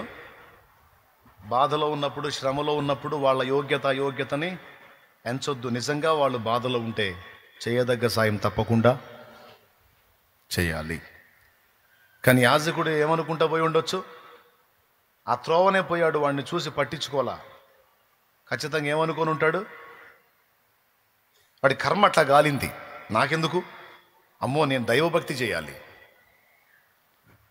ఎవరికి కావాలరా నీ భక్తి? పోయి ఏం చేస్తావు నువ్వు? భజన చేస్తావాడా? మరి వీడి సంగతి ఏందిరా? అబ్బెబ్బే అవన్నీ పట్టించుకోకూడదు. మనం దేవుడు, మనం మీకు ఒకటి తెలుసా? అక్కడ 2 సంగతులు దేవుడు సూచిస్తున్నాడు. నంబర్ 1, దేవుడు అక్కడ మౌనంగా మాట్లాడుతున్నాడు. ఏమనో తెలుసా? నా సంగతి తర్వాత ముందు వాడు చావు బతుకుల్లో ఉన్నాడు, వాడికి చూపే ప్రేమ చూపురా అని మాట్లాడుతున్నాడు దేవుడు మాట్లాడతాడండి. కొన్ని పరిస్థితులు చూపించి, కొంతమంది వ్యక్తులను చూపించి, నీ కళ్ళ ముందుకు తీసుకొచ్చి మాట్లాడతాడు దేవుడు. చెయ్యి, నీవు చేయదగ్గ సాయం చేయమని నా తండ్రి మాట్లాడతాడు. ఎంతమందికి ఆ చెవి ఉంది? ఇప్పుడు నేను దేవుని మందిరానికి వెళ్తున్నప్పుడు నాకు ఇలాంటి పరిస్థితుల్లో ఈ బిడ్డ కనపడ్డాడు. నేనేం చేయాలని నాకు చూపించాడు దేవుడు. నేను చేయదగ్గ సాయం చేయాలి. నువ్వు ఆ బిడ్డను ఆదుకొని ఆ ప్రాణాన్ని నిలబెట్టి ఆ చేయదగ్గ సాయం చేసి నువ్వు వెళ్ళు. నా దేవుడు ఆరాధనలో ఉన్న వాళ్ళందరికంటే నిన్ను మెచ్చుకుంటాడు. ముష్టేసినట్టు మీరు చప్పట్లు కొడుతుంటే కొడు.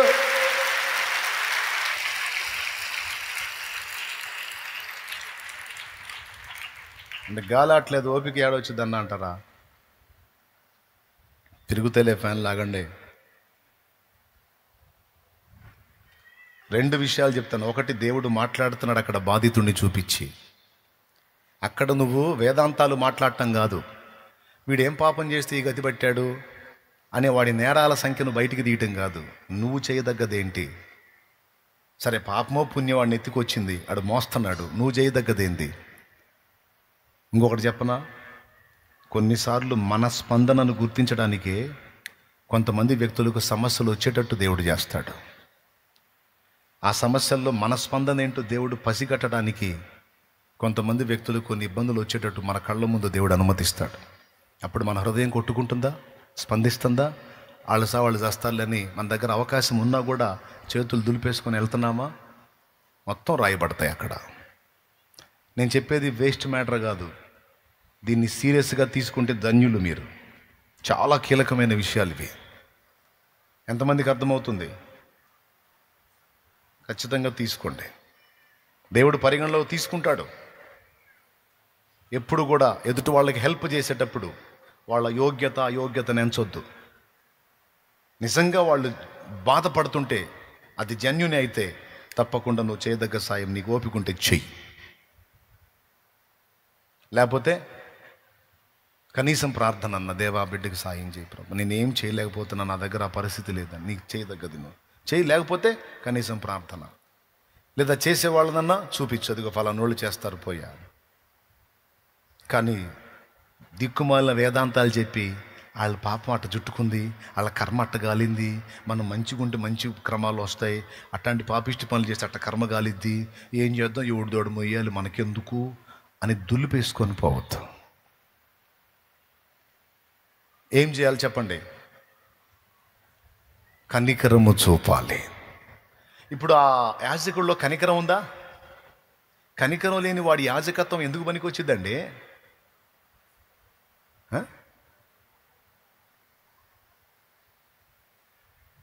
మన ప్రధాన యాజకుడు కనికర సంపన్నుడు.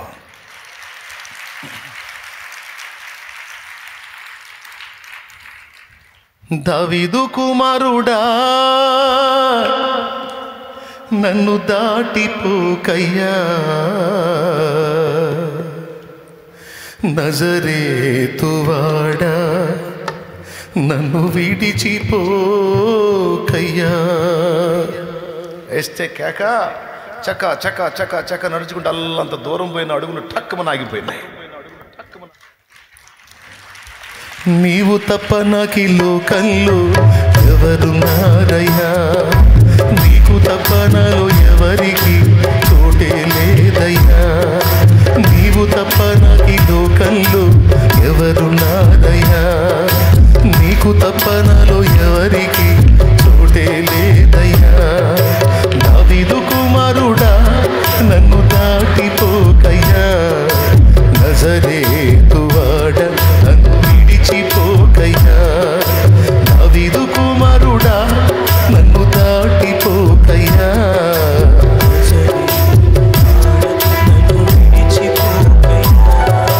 నీవు తప్ప నాకు లోకంలో నీకు తప్ప నాలో ఎవరికి ఏమండి? కళ్ళు లేనోడు బాబో ధర్మం బాబో ధర్మం బాబు అని కూర్చొని అడుక్కుంటున్నాడు. పెద్ద గుంపు వెళ్తుంది ఆయన ముందుగా. ఇంతమంది జనం పోతున్నారు, చెవులు బాగా పనిచేస్తాయి కళ్ళు లేని వాళ్ళకి. ఇంతమంది జనం పోతున్నారు ఏందని అందరూ పోయారు చాలా దూరం. ఆ చివరోని పట్టినాడు, బాబు బాబు బాబు బాబు ఎవరు బాబు, ఎవరు వచ్చారు, ఇంతమంది జనం పోతున్నారు. అతడు అన్నాడు, నీకు తెలీదా? అవును, నీ కళ్ళు లేవు కదా, నజరేయుడగు యేసు ఈ త్రోవను వెళ్ళాడు అన్నారు. వాడి గుండె జారిపోయింది, ఎందుకంటే ఆయన కోసం ఎదురు చూస్తున్నాడు. అయ్యా, దావీదు కుమారుడు నజరేయుడైన యేసు ప్రభు వెళ్ళాడా ఈ త్రోవలో నా ముందు? అయ్యయ్యో, ఈ గుడ్డోడి మీద ఆయన కనికరాలా లేదా? నన్ను చూసి దాటిపోయాడా? ఆయన కోసం ఎదురు చూస్తున్నాను అయ్యా నేను. అయ్యా నేను కేకేస్తే అందుతాడా? ఆహా, దూరం పోయాడు, వెళ్తే వెళ్ళాడు, నేను కేకేస్తా అని ఇక అరుస్తున్నాడు. దావీదు కుమారుడా యేసు, యేసు,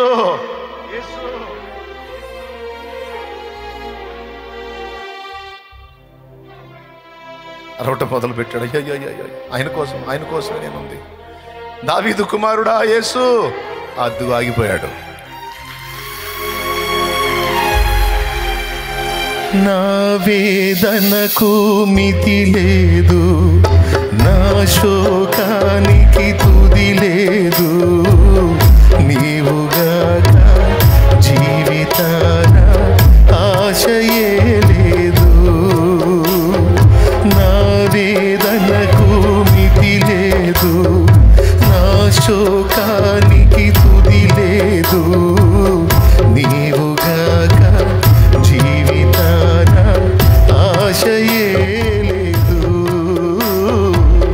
నీవుగాక జీవితాన ఆశయే లేదు. నా కోసం నువ్వు వస్తావని, నా తద్వని వింటావని, నా కోసం నువ్వు వస్తావని, తత్వని వింటావని ఎదురు చూస్తున్నాను, నిదుర కాస్తున్నాను. ఎదురు చూస్తున్నాను, నిదుర కాస్తున్నాను. దాటిపోబోకయ్యా, దాటిపోబోకయ్యా, దాటిపోబోకయ్యా, దాటిపోబోకయ్యా. యేసయ్యా నా దేవా, యేసయ్యా నా ప్రభువా, దాటిపోబోకయ్యా, దాటిపోకయ్యా. Praise the lord. ప్రభు ఆగిపోయాడు అక్కడ. కొంతమంది వచ్చి అంటారు, బైబిల్లో రాస్తుందండి, ఆ సినిమాలో ఉందో లేదో నాకు తెలియదు కానీ బైబిల్లో రాస్తుంది. కొంతమంది వచ్చి, రేయ్ గుడ్డోడా నోర్మై అరవాకో బెదిరిస్తున్నారు. ఆ దరిద్రులు ఏం చేయాలండి? ఆ దరిద్రులు ఏం చేయాలి? కళ్ళు లేనోడు ఇక్కడ ఉన్నాడు, కళ్ళు లేనోళ్ళ కళ్ళు యేసయ్య ఇస్తున్నాడు అని అవసరమైతే వీళ్ళు నిలబడి యేసుని కేక వేసి ఆయన ఆపి వీడిని తీసుకెళ్ళాలి అక్కడికి. కేక వేయాల్సిన వాళ్ళు కేకలు వేసేవాడి నోరు మూపిస్తున్నారు. కొంతమంది అంతే, రక్షించే యేసు ప్రభు దగ్గరికి వస్తుంటే ఆపుతుంటారు. మనమేంది, మన కులమేంది, మనం అంతా, మనం ఇంత, ఎట్లా పోతావు నువ్వు అక్కడికని నీ నోరు మూపించడానికి, నీ కాళ్ళు అణచివేయటానికి, నిన్ను ఆపటానికి ప్రయత్నిస్తుంటారు. పనికి మాలిన మోక, పనికి మాలిన పాపిష్టి మోక, కనికరం లేని మోక, జాలి దయ కరుణ లేని మోక. వాళ్ళ మాటల కోసం ఆగాల నువ్వు? నీ దీన స్థితి వాళ్ళకి తెలుసా? నీ గుండె గాయం వాళ్ళకి తెలుసా? నీ ఇంట్లో పరిస్థితి వాళ్ళకి తెలుసా? నువ్వు దేవుని దగ్గరికి వెళ్తే క్లాసులు ఇయటానికి వచ్చారు. క్లాసులు ఇయటానికి నువ్వు తిన్నావో లేదో తెలుసా దరిద్రులకి? నీ ఇంట్లో జరుగుతుందో లేదో తెలుసా దరిద్రులకి? నువ్వు చావాలనుకున్నావు అన్న సంగతి తెలుసా దరిద్రులకి? వాళ్ళ క్లాసులు నువ్వు పట్టించుకోవాలా? వాళ్ళు ముయ్యమంటే నోరు ముయ్యాలా, వాళ్ళు ఆగమంటే చర్చికి ఆగాల నువ్వు? ఎవర్రా మీరు? ఎవరు మీరు? ఎక్కడొచ్చారా మీరు? నాకు ఈరోజు నేను సజీవంగా ఉన్నానంటే ఆయన కృప. ఈరోజు నేను బ్రతికి బట్టగట్టి తిరుగుతుందంటే నా ప్రభు దయ. మీరు మొత్తం కట్టకట్టుకొని వెలేసుకుంటే వెలేసుకోండి. మీరు నన్ను వెలేయటం కాదు, నేనే మిమ్మల్ని వెలేస్తాను. బడే మీరు నన్ను ఏం పిలవద్దు, నేను పిలవను మిమ్మల్ని. నాకు పరిశుద్ధులు ఉన్నారు, దేవుని బిడ్డలు ఉన్నారు. లారీలు కొన్నారా నాకు? క్రీస్తు రక్త సంబంధికులు. అట్లా అంటే పరిగెత్తుతారు నాకు. అసలు ఎవరు రాకపోయినా పర్వాలా, నాకు యేసు చాలు. ఎవరి మాటల కోసమో, ఎవరి దయా దాక్షిణ్యాల కోసమో, ఏ కులం కోసమో, ఏ మతం కోసమో, ఏ ఆచారం కోసమో నేను ఆగను. నాకు యేసు కావాలి, నాకు యేసు చాలు. ఎవడో చెబితే నేను ఆగను బాప్తిస్మానికి. నేను బాప్తిసం పొందుకుంటా, నాకు యేసు కావాలి. కొంతమంది చర్చికి పోతే పోయావు కానీ బాప్తిసం పొందొద్దు అంటారు. అంటే ఫ్లైట్ ఎక్కితే ఎక్కావు కానీ ఏం తీసుకోవద్దు, బోర్డింగ్ పాస్ తీసుకోవద్దు. అరే ట్రైన్ ఎక్కినప్పుడు టికెట్ తీసుకోపోతే ఎట్లా, ఫ్లైట్ ఎక్కేటప్పుడు బోర్డింగ్ పాస్ లేకపోతే ఎట్టా?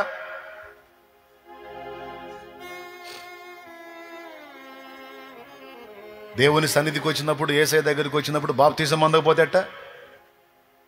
ఎవడి కోసం ఆగాల? ఎవడు కాపాడేది? భూమి మీద అయినా చచ్చిన తర్వాత నిత్య నరకం నుంచి నిత్య జీవానికైనా కాపాడేది నా యేసు, నా ప్రభు. కనికరం లేని సమాజం, జాలి లేని సమాజం, దయలేని సమాజం ఎవడికి కావాలి? అరే కళ్ళు లేనివాడిని తీసుకెళ్ళి ఆయన దగ్గరికి తీసుకెళ్ళి, అయ్యా ఇటు గుడ్డోడు, మా కళ్ళ ముందు చాలాసార్లు బరిగొడ్లు పొడిచినాయి, మా కళ్ళ ముందు చాలాసార్లు పడ్డాడు, వాడి కంచంలో ఈగలున్నాయో దోమలున్నాయో వాడికి తెలియదు, పాపం అన్నం పెడితే అలా కలుపుకొని తినేస్తూ ఉంటాడు, ఆ తినేదానిలో ఈగలు పోతాయి దోమలు పోతాయి, వాడికి తెలియదు. మనం అంటే కళ్ళు ఉంటాయి, చూసి అయ్యో అని తీసేసుకుంటాం, కానీ వాడు అట్లనే తింటాడు. పాపం అయ్యా వాడు దుర్భర జీవితం జీవిస్తున్నాడు, అయ్యా యేసయ్యా వాడిని బాగు చేయయ్యా అని తీసుకెళ్ళాలా? ఆడినోరు మూపిస్తున్నారు. కనికరం లేని గుంపు, కనికరం లేని గుంపు, జాలి దయలేని గుంపు. ఎందుకంటే వాళ్ళు లెక్క చేయలే, ఇంకా పెద్ద కేకలు వేశాడు. కొంతమంది నన్ను ఎగతాళి చేస్తారు, కొంతమంది జాలితో చేరదీస్తారు. వాళ్ళు చేరదీసినా ఎంతవరకు అయ్యో రూపాయి ఇచ్చి పోతారు వాళ్ళు, అంతవరకేగా. నా బరువు బాధ్యతలు మోసేది ఎవరయ్యా? యేసయ్యా. లోకమంత చూచి నన్ను ఏడిపించిన, జాలితో నన్ను చేరదీసిన, ఒంటరినయ్య నా తోడు నిలువవా, ఒంటరినయ్య నా తోడు నిలువవా, దావీదు కుమారుడా నన్ను దాటిపోకయ్యా, నజరేతువాడ నన్ను విడిచిపోకయ్యా. ఆగి కబురు పెట్టాడు. అతని పిలుపు నాకు వినబడింది, అతని నా ఎద్దుకు తీసుకొని రండి అన్నాడు.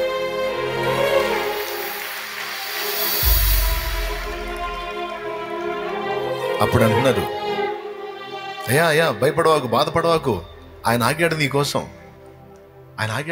నీ పిలుపు విన్నాడు. ఎందుకు వినడు? మన ప్రధాన యాజకుడు కనికర సంపన్నుడు. అద్దుగో చేతులు ఉంచాడు. లేఖనం చెప్పింది, నువ్వు కోరినట్టు నీకు అగును గాక అని. వెంటనే వాడు దృష్టి పొందాడు.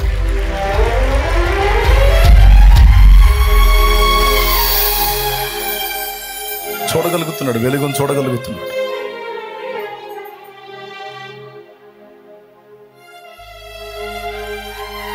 దాటిపోవడం అయిపోయింది, స్వస్థపరచడు, వెళ్ళిపోతున్నాడు. హల్లెలూయా. చక్క వెళ్తున్నాడు, వేశాడు కేక, ఆగిపోయాడు. ఏంది నీ గొడవ అన్నాడు. నా పరిస్థితి ఇది అన్నాడు. సరేరా నేను చేయగలను నమ్ముతున్నావా? నమ్ముతున్నానయ్యా. సరిపో, నీవు కోరినట్టే అగును కాకపో అన్నాడు. అంతే. ఈరోజు నీ ఆర్తధ్వనులు కూడా నా తండ్రి వింటున్నాడు. నువ్వు దేనికోసం ఆర్తధ్వని చేస్తున్నావో, దేనికోసం అంగలారుస్తున్నావో, దేనికోసం నువ్వు మొర్రపెట్టుకుంటున్నావో, ఏడుస్తున్నావో, మొత్తం ఆయన సన్నిధిలో ఉన్నాయి. వినడు అనుకోవద్దు, పట్టించుకోడు అనుకోవద్దు, వాటిని వదిలి దాటిపోతాడు అనుకోవద్దు. అవన్నీ ఆయన దగ్గర జ్ఞాపకార్థంగా ఉన్నాయి. తప్పకుండా నీకు సమాధానం ఇస్తాడు ఆయన. చెప్పు, స్తోత్రం చెప్పు. విశ్వాసంతో ఖచ్చితంగా జవాబులు ఉంటాయి. మొర్ర పెట్టి విజ్ఞాపన చేసి కన్నీరు కార్చి నువ్వు మర్చిపోతావేమో, ఆయన మర్చిపోడు, అన్నీ గుర్తుపెట్టుకుంటాడు. నువ్వు అడిగినయే కాదు, నువ్వు అడగని వాటిని కూడా నీకు సిద్ధపరిచి ఉంచాడు. ఇంకా చెప్పాలంటే నువ్వు అడిగిన దానికంటే, ఊహించిన దానికంటే అత్యధికంగా నీకు ఇవ్వబోతున్నాడు ఆయన. నమ్మిన వాళ్ళంతా స్వతంత్రించుకుంటారు, అనుమానించిన వాళ్ళు ఏది పొందలేరు. నమ్మితే ఖచ్చితంగా చూస్తావు దేవుని కార్యాన్ని. హల్లెలూయా. కనికరం ఉండొద్దంటండి. యాజకుడా, భక్తుడా, భక్తురాలా, దారిలోనే చూపించాడు దేవుడు. కనికరం నాకు ఇష్టమైందిరా, కనికరం లేని భక్తి, కరుణ చూపని భక్తి, ప్రేమ లేని భక్తి నాకు నచ్చదురా అని ఆ దొంగల చేతిలో చిక్కి గాయాలమయమైపోయినోడిని చూపించి వాడిని ఆదుకోరా అని దేవుడు మాట్లాడుతుంటే అవి యాడిన పడతాయండి. యాజకుడికి యాడిన పడతాయి. దాటి వెళ్ళిపోయాడు. తర్వాత ఆ మార్గంలో లేవీయుడు ఒకడు వచ్చాడు. లేవీయుడు ఒకడు వచ్చి అతడు అనుకున్నాడు, ఇతడు సంఘ పెద్ద అనుకోండి, స్తోత్రం, లేకపోతే దేవుని సన్నిధిలో విశ్వాసం అనుకోండి. నా టైం అయిపోతుంది, నా టైం విలువ. ఇప్పుడు ఇతన్ని ముట్టానంటే ప్రాబ్లం అయిపోయింది.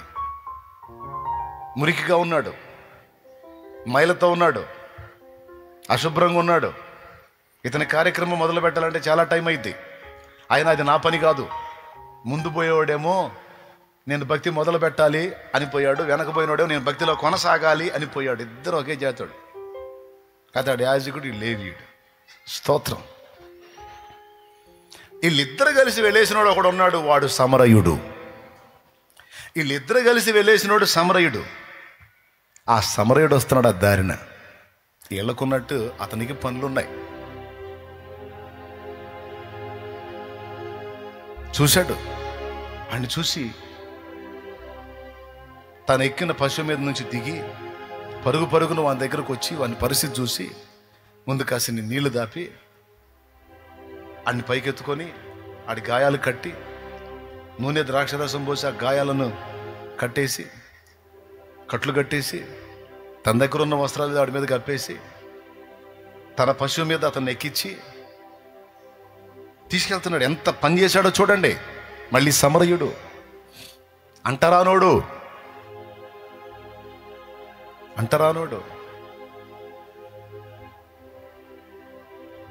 రక్షిస్తున్నాడు. గాయపరచబడిన జీవితాలని బాగు చేస్తున్నాడు. దైవస్వరం వానికి వినపడింది. భక్తులు వినపడలా. భక్తులు భజన చేసుకుంటా పోయారు. భక్తులు వినపడలా. వానికి వినపడింది. ఆగి బాగు చేసి లైన్ చేసి చచ్చేవాడిని బతికిచ్చి తీసుకెళ్ళి పూటకోళ్ళ ఇల్లు అంటే తెలుసా, హోటల్ తీసుకెళ్ళి అక్కడ పైసలు ఇచ్చి వాడికి ఆహారం పెట్టించి అక్కడ బస ఏర్పాటు చేసి నేను రిటర్న్ వచ్చేటప్పుడు మిగిలిన అమౌంట్ కడతాను, అతను జాగ్రత్తగా చూసుకోండి, చచ్చి బతికాడు అని అతని కోసం కష్టపడటమే కాకుండా తన ఆహారం అతనికి పెట్టడమే కాకుండా తను తెచ్చుకున్నవి అతనికి ఇవ్వటమే కాకుండా తన డబ్బును అతనికి వెచ్చించి తిరిగి వచ్చేటప్పుడు మిగిలింది కూడా కట్టేస్తానని చెప్పి ఒప్పుదల చేసుకొని పోతున్నాడు.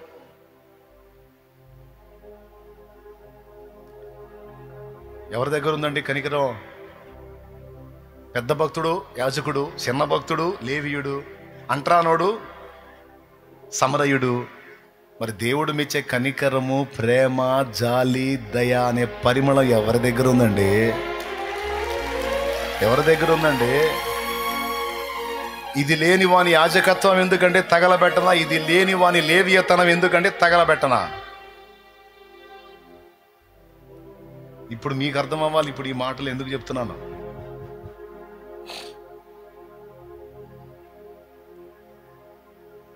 మనకు అర్థం కావాలి. దేవుని కోసం బతకాలంటే అచ్చంగా దేవునికి భజన చేస్తూ బతకడం అని కాదు. దేవుని పోలికగా పుట్టినటువంటి మానవుణ్ణి, సాటి మనిషిని ఆదరించటం, చేయదగ్గ సాయం చేయటం, ప్రేమించటం, వాళ్ళ గాయాలు కట్టడం, వాళ్ళకి స్వాంతన కలిగించటం, కలిగిన దానిలో అంత సాయం చేయటం, తెలియని వాళ్ళకి అంత సువార్త ప్రకటించి ఆత్మల్ని రక్షించటం. ఈరోజు లోకస్తులందరూ దొంగల చేత, సాతాను చేత, దురాత్మల చేత కొట్టబడి గాయాల పరచబడి బీభత్సంగా ఉన్నారు. బతుకుతున్నట్టు కనబడుతున్నారు కానీ చచ్చిన స్థితిలో ఉన్నారు వాళ్ళు. మంచి సమరయుడు చేసినట్టుగా నువ్వు చేయొద్దా? నీ దగ్గరకు వచ్చాడు ఆ మంచి సమరయుడు మన యేసయ్య.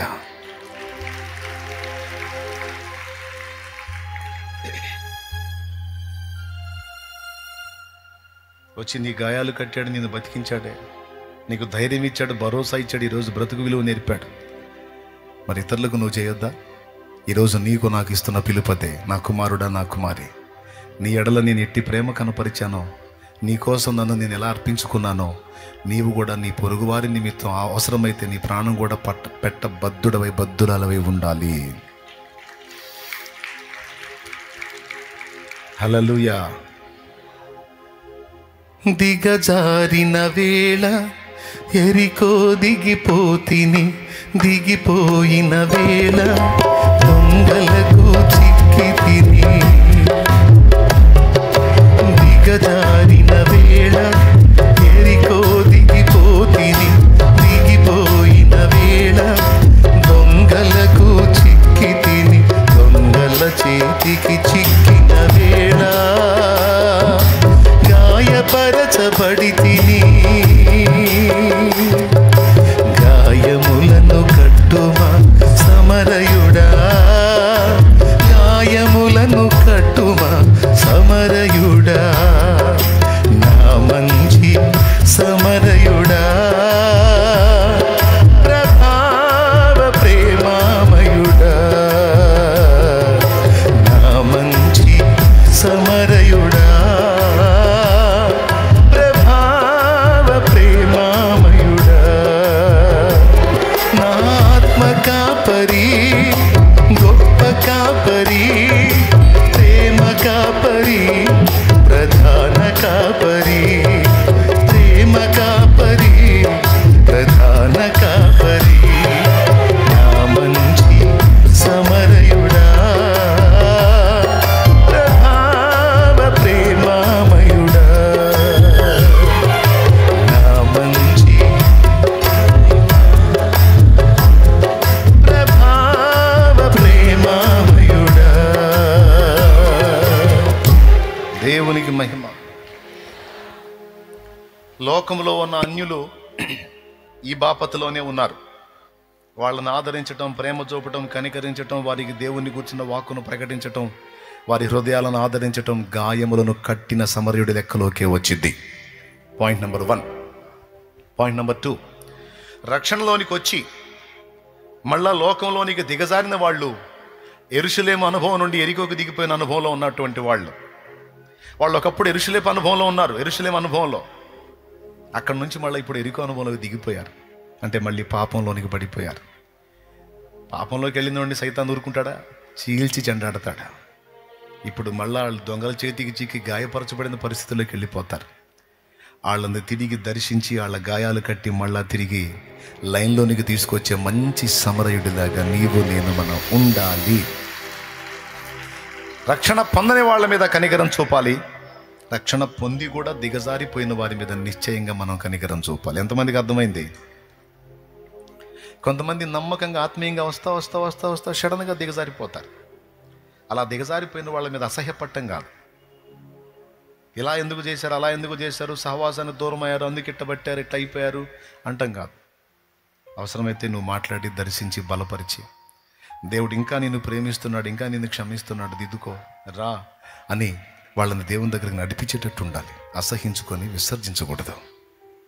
కనికరం నిండాలి గుండెల్లో. Praise the lord. ఏది నిండాలి? కనికరం, ప్రేమ. లేకపోతే ఏమైంది? ఆ ప్రేమ, కనికరం, న్యాయ ప్రవర్తన, జాలి, దయ లేకపోతే మన భక్తి కేవలం ఆచారంగా మాత్రమే మిగిలిపోయిద్ది. అందులో ఆత్మీయత చచ్చిద్ది. అది దేవునికి ఇంపైన సువాసనగా ఉండదుగాక ఉండదు. యథార్థంగా చెప్పండి, ఎంతమందికి అర్థమైంది? నిజంగా అర్థమయ్యే చేతులు ఎత్తుతున్నారా? దేవునికి స్తోత్రం కలుగును గాక. ఈ తత్వం లేకుండా మనం దేవుణ్ణి ఆరాధిస్తే అర్థవంతమైందా, వ్యర్థమైందా? వేస్టే. మెచ్చుతాడా? ఆ యాజకుడిని మెచ్చుతాడా? బాషరా మార్గంలో ఆడు సావబతుకుల్లో ఉన్నా కూడా ఆడిని కూడా పట్టించుకోకుండా నువ్వు నా దగ్గరకు వచ్చావంటే అస్సలు నేనంటే నీకెంత లవ్వురా, అబ్బా సూపర్ రా అంటాడా? ఏమంటాడు మరి?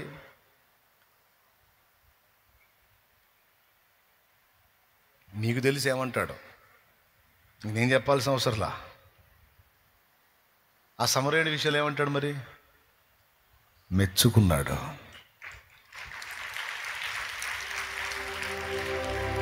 రెండు విషయాలు. కొంతమంది వ్యక్తుల్ని, వారి పరిస్థితుల్ని నీకు చూపించి దేవుడు నీతో మాట్లాడుతుంటాడు. ఇదిగో నువ్వు చేయదగ్గ సాయం వాళ్ళకి చేయొచ్చు కదా, నువ్వు చేయదగ్గ సాయం వాళ్ళకి చేయొచ్చు కదా మాట్లాడుతుంటాడు. ఆత్మీయ చెవులున్నోడికి అది వినపడిద్ది, ఆత్మీయ బధిరత్వంతో నోడికి వినపడదు.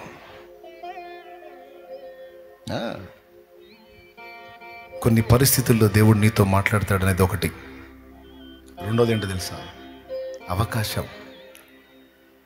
దేవుడు నిన్ను మెచ్చుకోవటానికి, నీలో తన తత్వాన్ని చూసుకోవటానికి దేవుడు నీకు ఇచ్చే అవకాశాలు అవి. ఇది రెండోది తెలుసా? ఛాన్సెస్ మిస్ కాకూడదు.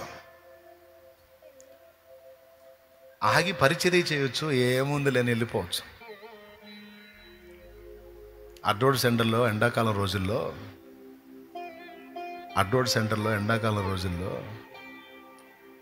ఒక ముసలావిడ, ఎవ్వరూ లేరు, ఎవరు తెచ్చి పడేశారో తెలియదు. ఆ ప్లాట్ఫామ్ మీద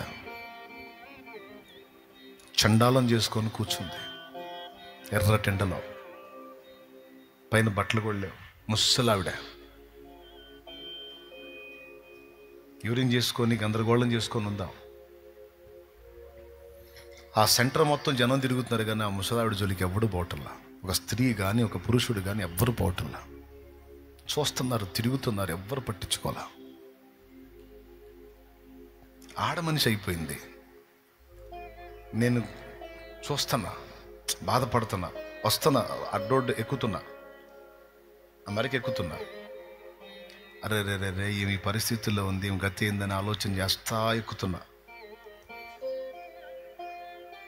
ఈలోపు ఆ రోడ్డు దాటి ఒక చెల్లి వస్తుంది. రోడ్డు దాటి ఏడు కోసం తెలుసా? మందిరానికి వస్తుంది. ఇక్కడికే వస్తుంది, మందిరానికి వస్తుంది.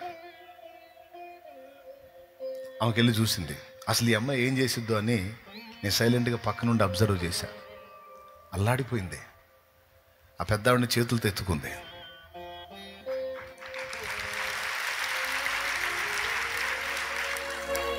ఆమె మీద వస్త్రం కప్పింది.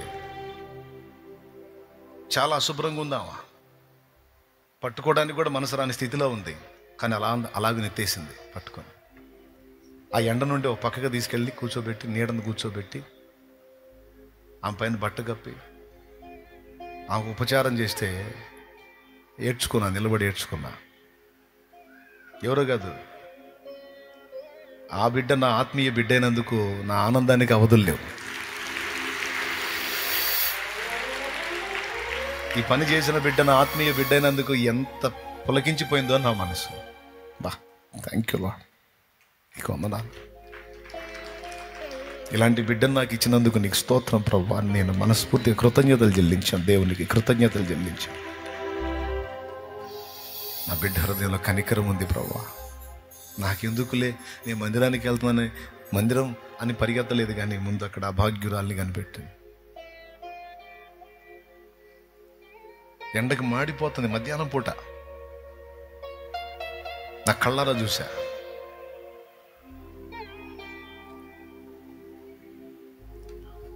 చేయాలమ్మా, సామాజిక సేవ చేయాలి, సోషల్ సర్వీస్ కూడా చేయాలి.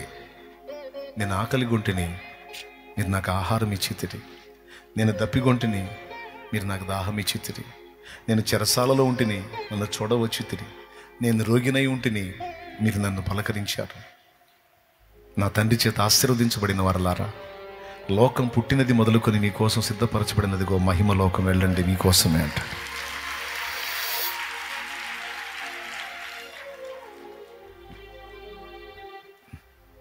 ప్రేమ లేని క్రైస్తవ్యాన్ని దేవుడు ఒప్పుకోడు, ప్రేమ లేని భక్తిని దేవుడు ఒప్పుకోడు, కనికరం లేని భక్తిని దేవుడు ఒప్పుకోడు. ఒక రకంగా చెప్పాలంటే అలాంటి అభాగ్యులు, దీనులు, వేదనామయమైన స్థితిలో ఉన్నవాళ్ళు నీ కంట పడటం దేవుడు నీకు ఇచ్చిన ఛాన్స్. మొదటిది ఆ వ్యక్తులను చూపించి దేవుడు నీతో మాట్లాడతాడు, ఇది మొదటిది. రెండవది, నీకు దేవుడు ఇస్తున్న అవకాశం హెల్ప్ చేయమని. ఒకవేళ నువ్వు నిజంగా దైవ స్వరాన్ని విని ఆ అవకాశాన్ని వినియోగించుకొని హెల్ప్ చేసావా, అక్కడ రాయబడిద్ది అది. అబ్జర్వ్ చేస్తూ ఉంటాడు ఆ సన్నివేశాన్ని దేవుడు. నువ్వు స్పందిస్తావా లేదా అని అబ్జర్వ్ చేస్తాడు. దూతలు గమనిస్తారు, ప్రభు గమనిస్తూ ఉంటాడు. నువ్వు ధన్మ నా పనిలోకి ఇన్వాల్వ్ అయితే, అద్దుగో నా బిడ్డ స్పందించింది చూడు, దూతలారా చూడండి, అదిగో రాయండి, అదిగో నా కుమారుడు స్పందించాడు చూడు. స్పందిస్తాడు వాడు, నా బిడ్డ అంటాడు. అదిగో నా కుమార్తె స్పందించింది చూడు, స్పందించింది ఎందుకంటే నా బిడ్డ. ఆకలి కొన్న మొఖం చూడదు, నా మనసు పిచ్చిదాంది, తనకుంది కొంచెమైనా అందులో తీసుకెళ్ళి పెట్టిద్ది. నా బంగారు తల్లి అని మెచ్చుకుంటాడు నా ప్రభు. హల్లెలూయా, హల్లెలూయా, హల్లెలూయా. మంచి మనసు అంటే ఏందండి? కనికరంతో నిండిన మనసు, ప్రేమతో నిండిన మనసు. ధనవంతుడు లాజరు స్టోరీ మీకు తెలుసు. లాజరు ఎవరింటి ముందు పడి ఉన్నాడు? అందరూ చెప్పండి, నేను ముగిస్తున్నా కానీ ఇంకెక్కువసేపు చెప్పను, అయిపోయింది. బైబిల్ కూడా మూసేస్తున్నా. ఇంకా ఎక్కువ మ్యాటర్ చెప్పానంటే మొత్తం పోతాయి. ఎందుకని? ఎవరింటి వాకిటి పడి ఉన్నాడు? ఆ దరిద్రుడు అనుకున్నాడు. దరిద్రుడు వాడు, ధనవంతుడు దరిద్రుడు లెక్కలో. దరిద్రుడు వాడండి. ఆ ఇంటి ముందు పడున్న లాజరు దేవుడు వాడికి ఇచ్చిన చివరి అవకాశం అని ఆ దరిద్రుడికి తెలియదు. ఆడి తిండేందో, ఆడి ఊగుడేందో, వాడి ఆడుడేందో, వాడింట్లో ఫంక్షన్లు ఏందో, వాడి హడావుడేందో, వాడి సందడేందో, వాడి గోలేందో. ఆ రోడ్డు పక్కన ఎండలో ముష్టోళ్ళు ఉన్నారు. రోడ్డు పక్కన వచ్చే దారుల్లో వాళ్ళని అసలు చూస్తారా మీరు? మీ దగ్గర ఉన్నది తొడమ పడవ అంత చేతులు వేసి వస్తారా మీరు? ఉందా అలవాటు అసలు మీకు? పదండి టైం అవుతుందని చెప్పి ఇటు చూసుకుంటూ వస్తారా? మీకు తెలుసా, నేను అది కూడా గమనిస్తుంటా.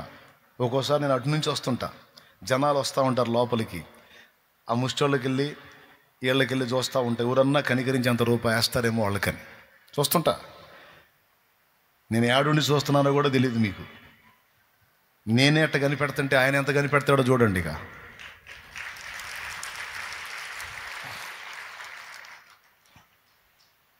ఇంటి వాకిటి దగ్గర పడున్నటువంటి లాజర్ని చూశాడు దరిద్రుడు.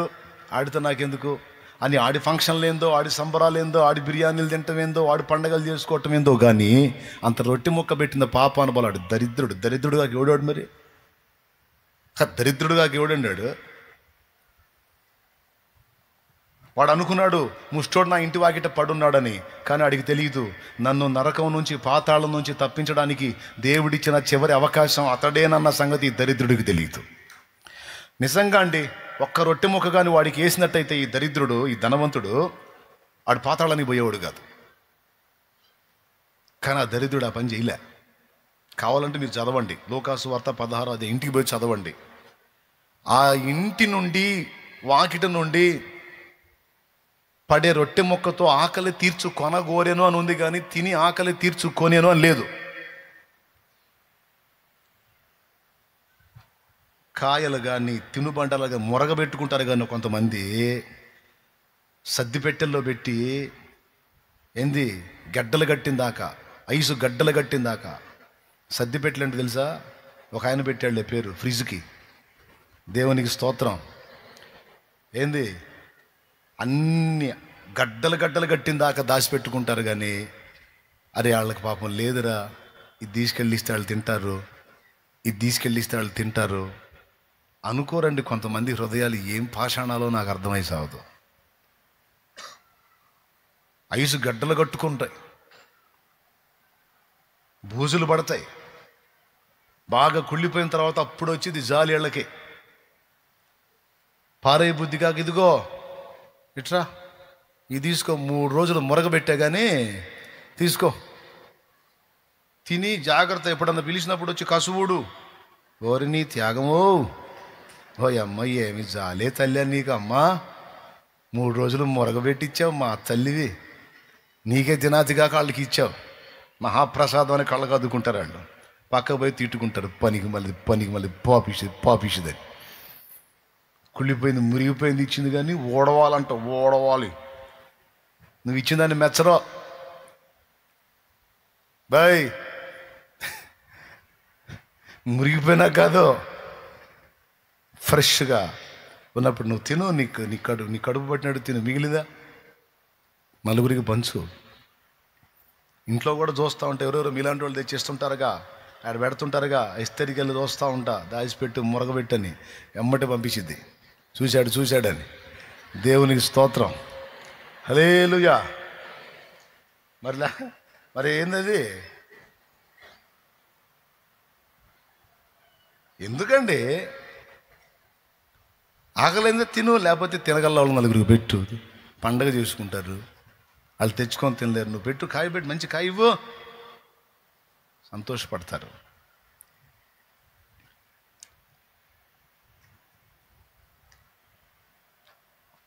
ఒక రొట్టి ఇస్తే పోయేది కదా. దరిద్రుడు సత్య అడిగిపోయాడు ఉంది, నేరుగా దిగిపోయాడు పాతాళానికి.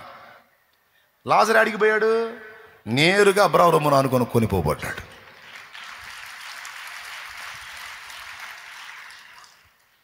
నేను అనుకున్నావురా దరిద్రుడా, నువ్వురా ఒరిజినల్ దరిద్రుడివి. ఆడు ముష్టోడు అనుకున్నావురా, దేవుడు నీకు ఇచ్చిన అవకాశం రా బాబు. మన మైండ్ అలా ఉండాలి ఎప్పుడు, గుర్తుపెట్టుకోండి. హెల్ప్ చేయడానికి ఎక్కడ అవకాశం దొరికింది నాకు, ఇతరులకు హెల్ప్ చేసి, అంత సాయం చేసి, ఎవరికి సువార్త చెప్పే ఛాన్స్ వచ్చింది, ఎవరికి ప్రేమ చూపే ఛాన్స్ వచ్చింది. నిజంగా నేను చెబుతున్నా, మీరు నమ్మండి నమ్మకపోండి, నేను దేవుని కృపను బట్టి ప్రేమ చూపుట, అవకాశం వచ్చిన చోటల్లా నేను ప్రేమ చూపుట ద్వారా చాలామంది ఆత్మల్ని సంపాదించుకున్నాను.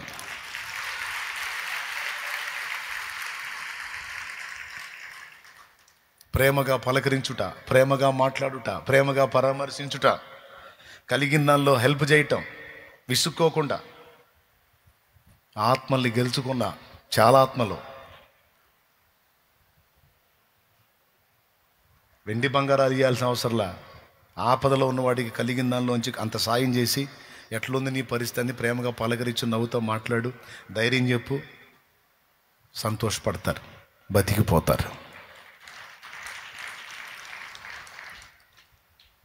నేను అవకాశాలు ఎత్తుక్కుంటానండి, ముగిస్తున్నా. ఇక దేవుడు ఏ వ్యక్తిని పంపించి సాయం చేయమని నాకు ఏ ఛాన్స్ ఇస్తున్నాడో వెతుక్కుంటా, ఆ ఛాన్సులన్నీ వినియోగించుకోవడానికి ఎప్పుడూ తపన పడతా. నీకు మైండ్ సరిగ్గా ఉంటే నేను చెప్పిన మాట అర్థమైంది నీకు. ఎవరికి ఏ సాయం చేసే ఛాన్స్ వచ్చినా హెల్ప్ చేయటం, ఆ అవకాశాన్ని వినియోగించుకోవటం, దేవుని ప్రేమ చూపించటం, దేవుని సత్యాన్ని వాళ్ళకి అందించటం, ఇటు భౌతికంగాను ఆత్మీయంగాను కూడా వాళ్ళని రక్షించటం. ఇట్లాంటి కనికరం కలిగినటువంటి భక్తిని సాధన చేయాలి. ఆ కనికరంతో, ఆ ప్రేమతో, ఆ దైవిక స్పర్శతో నిండిపోవాలి.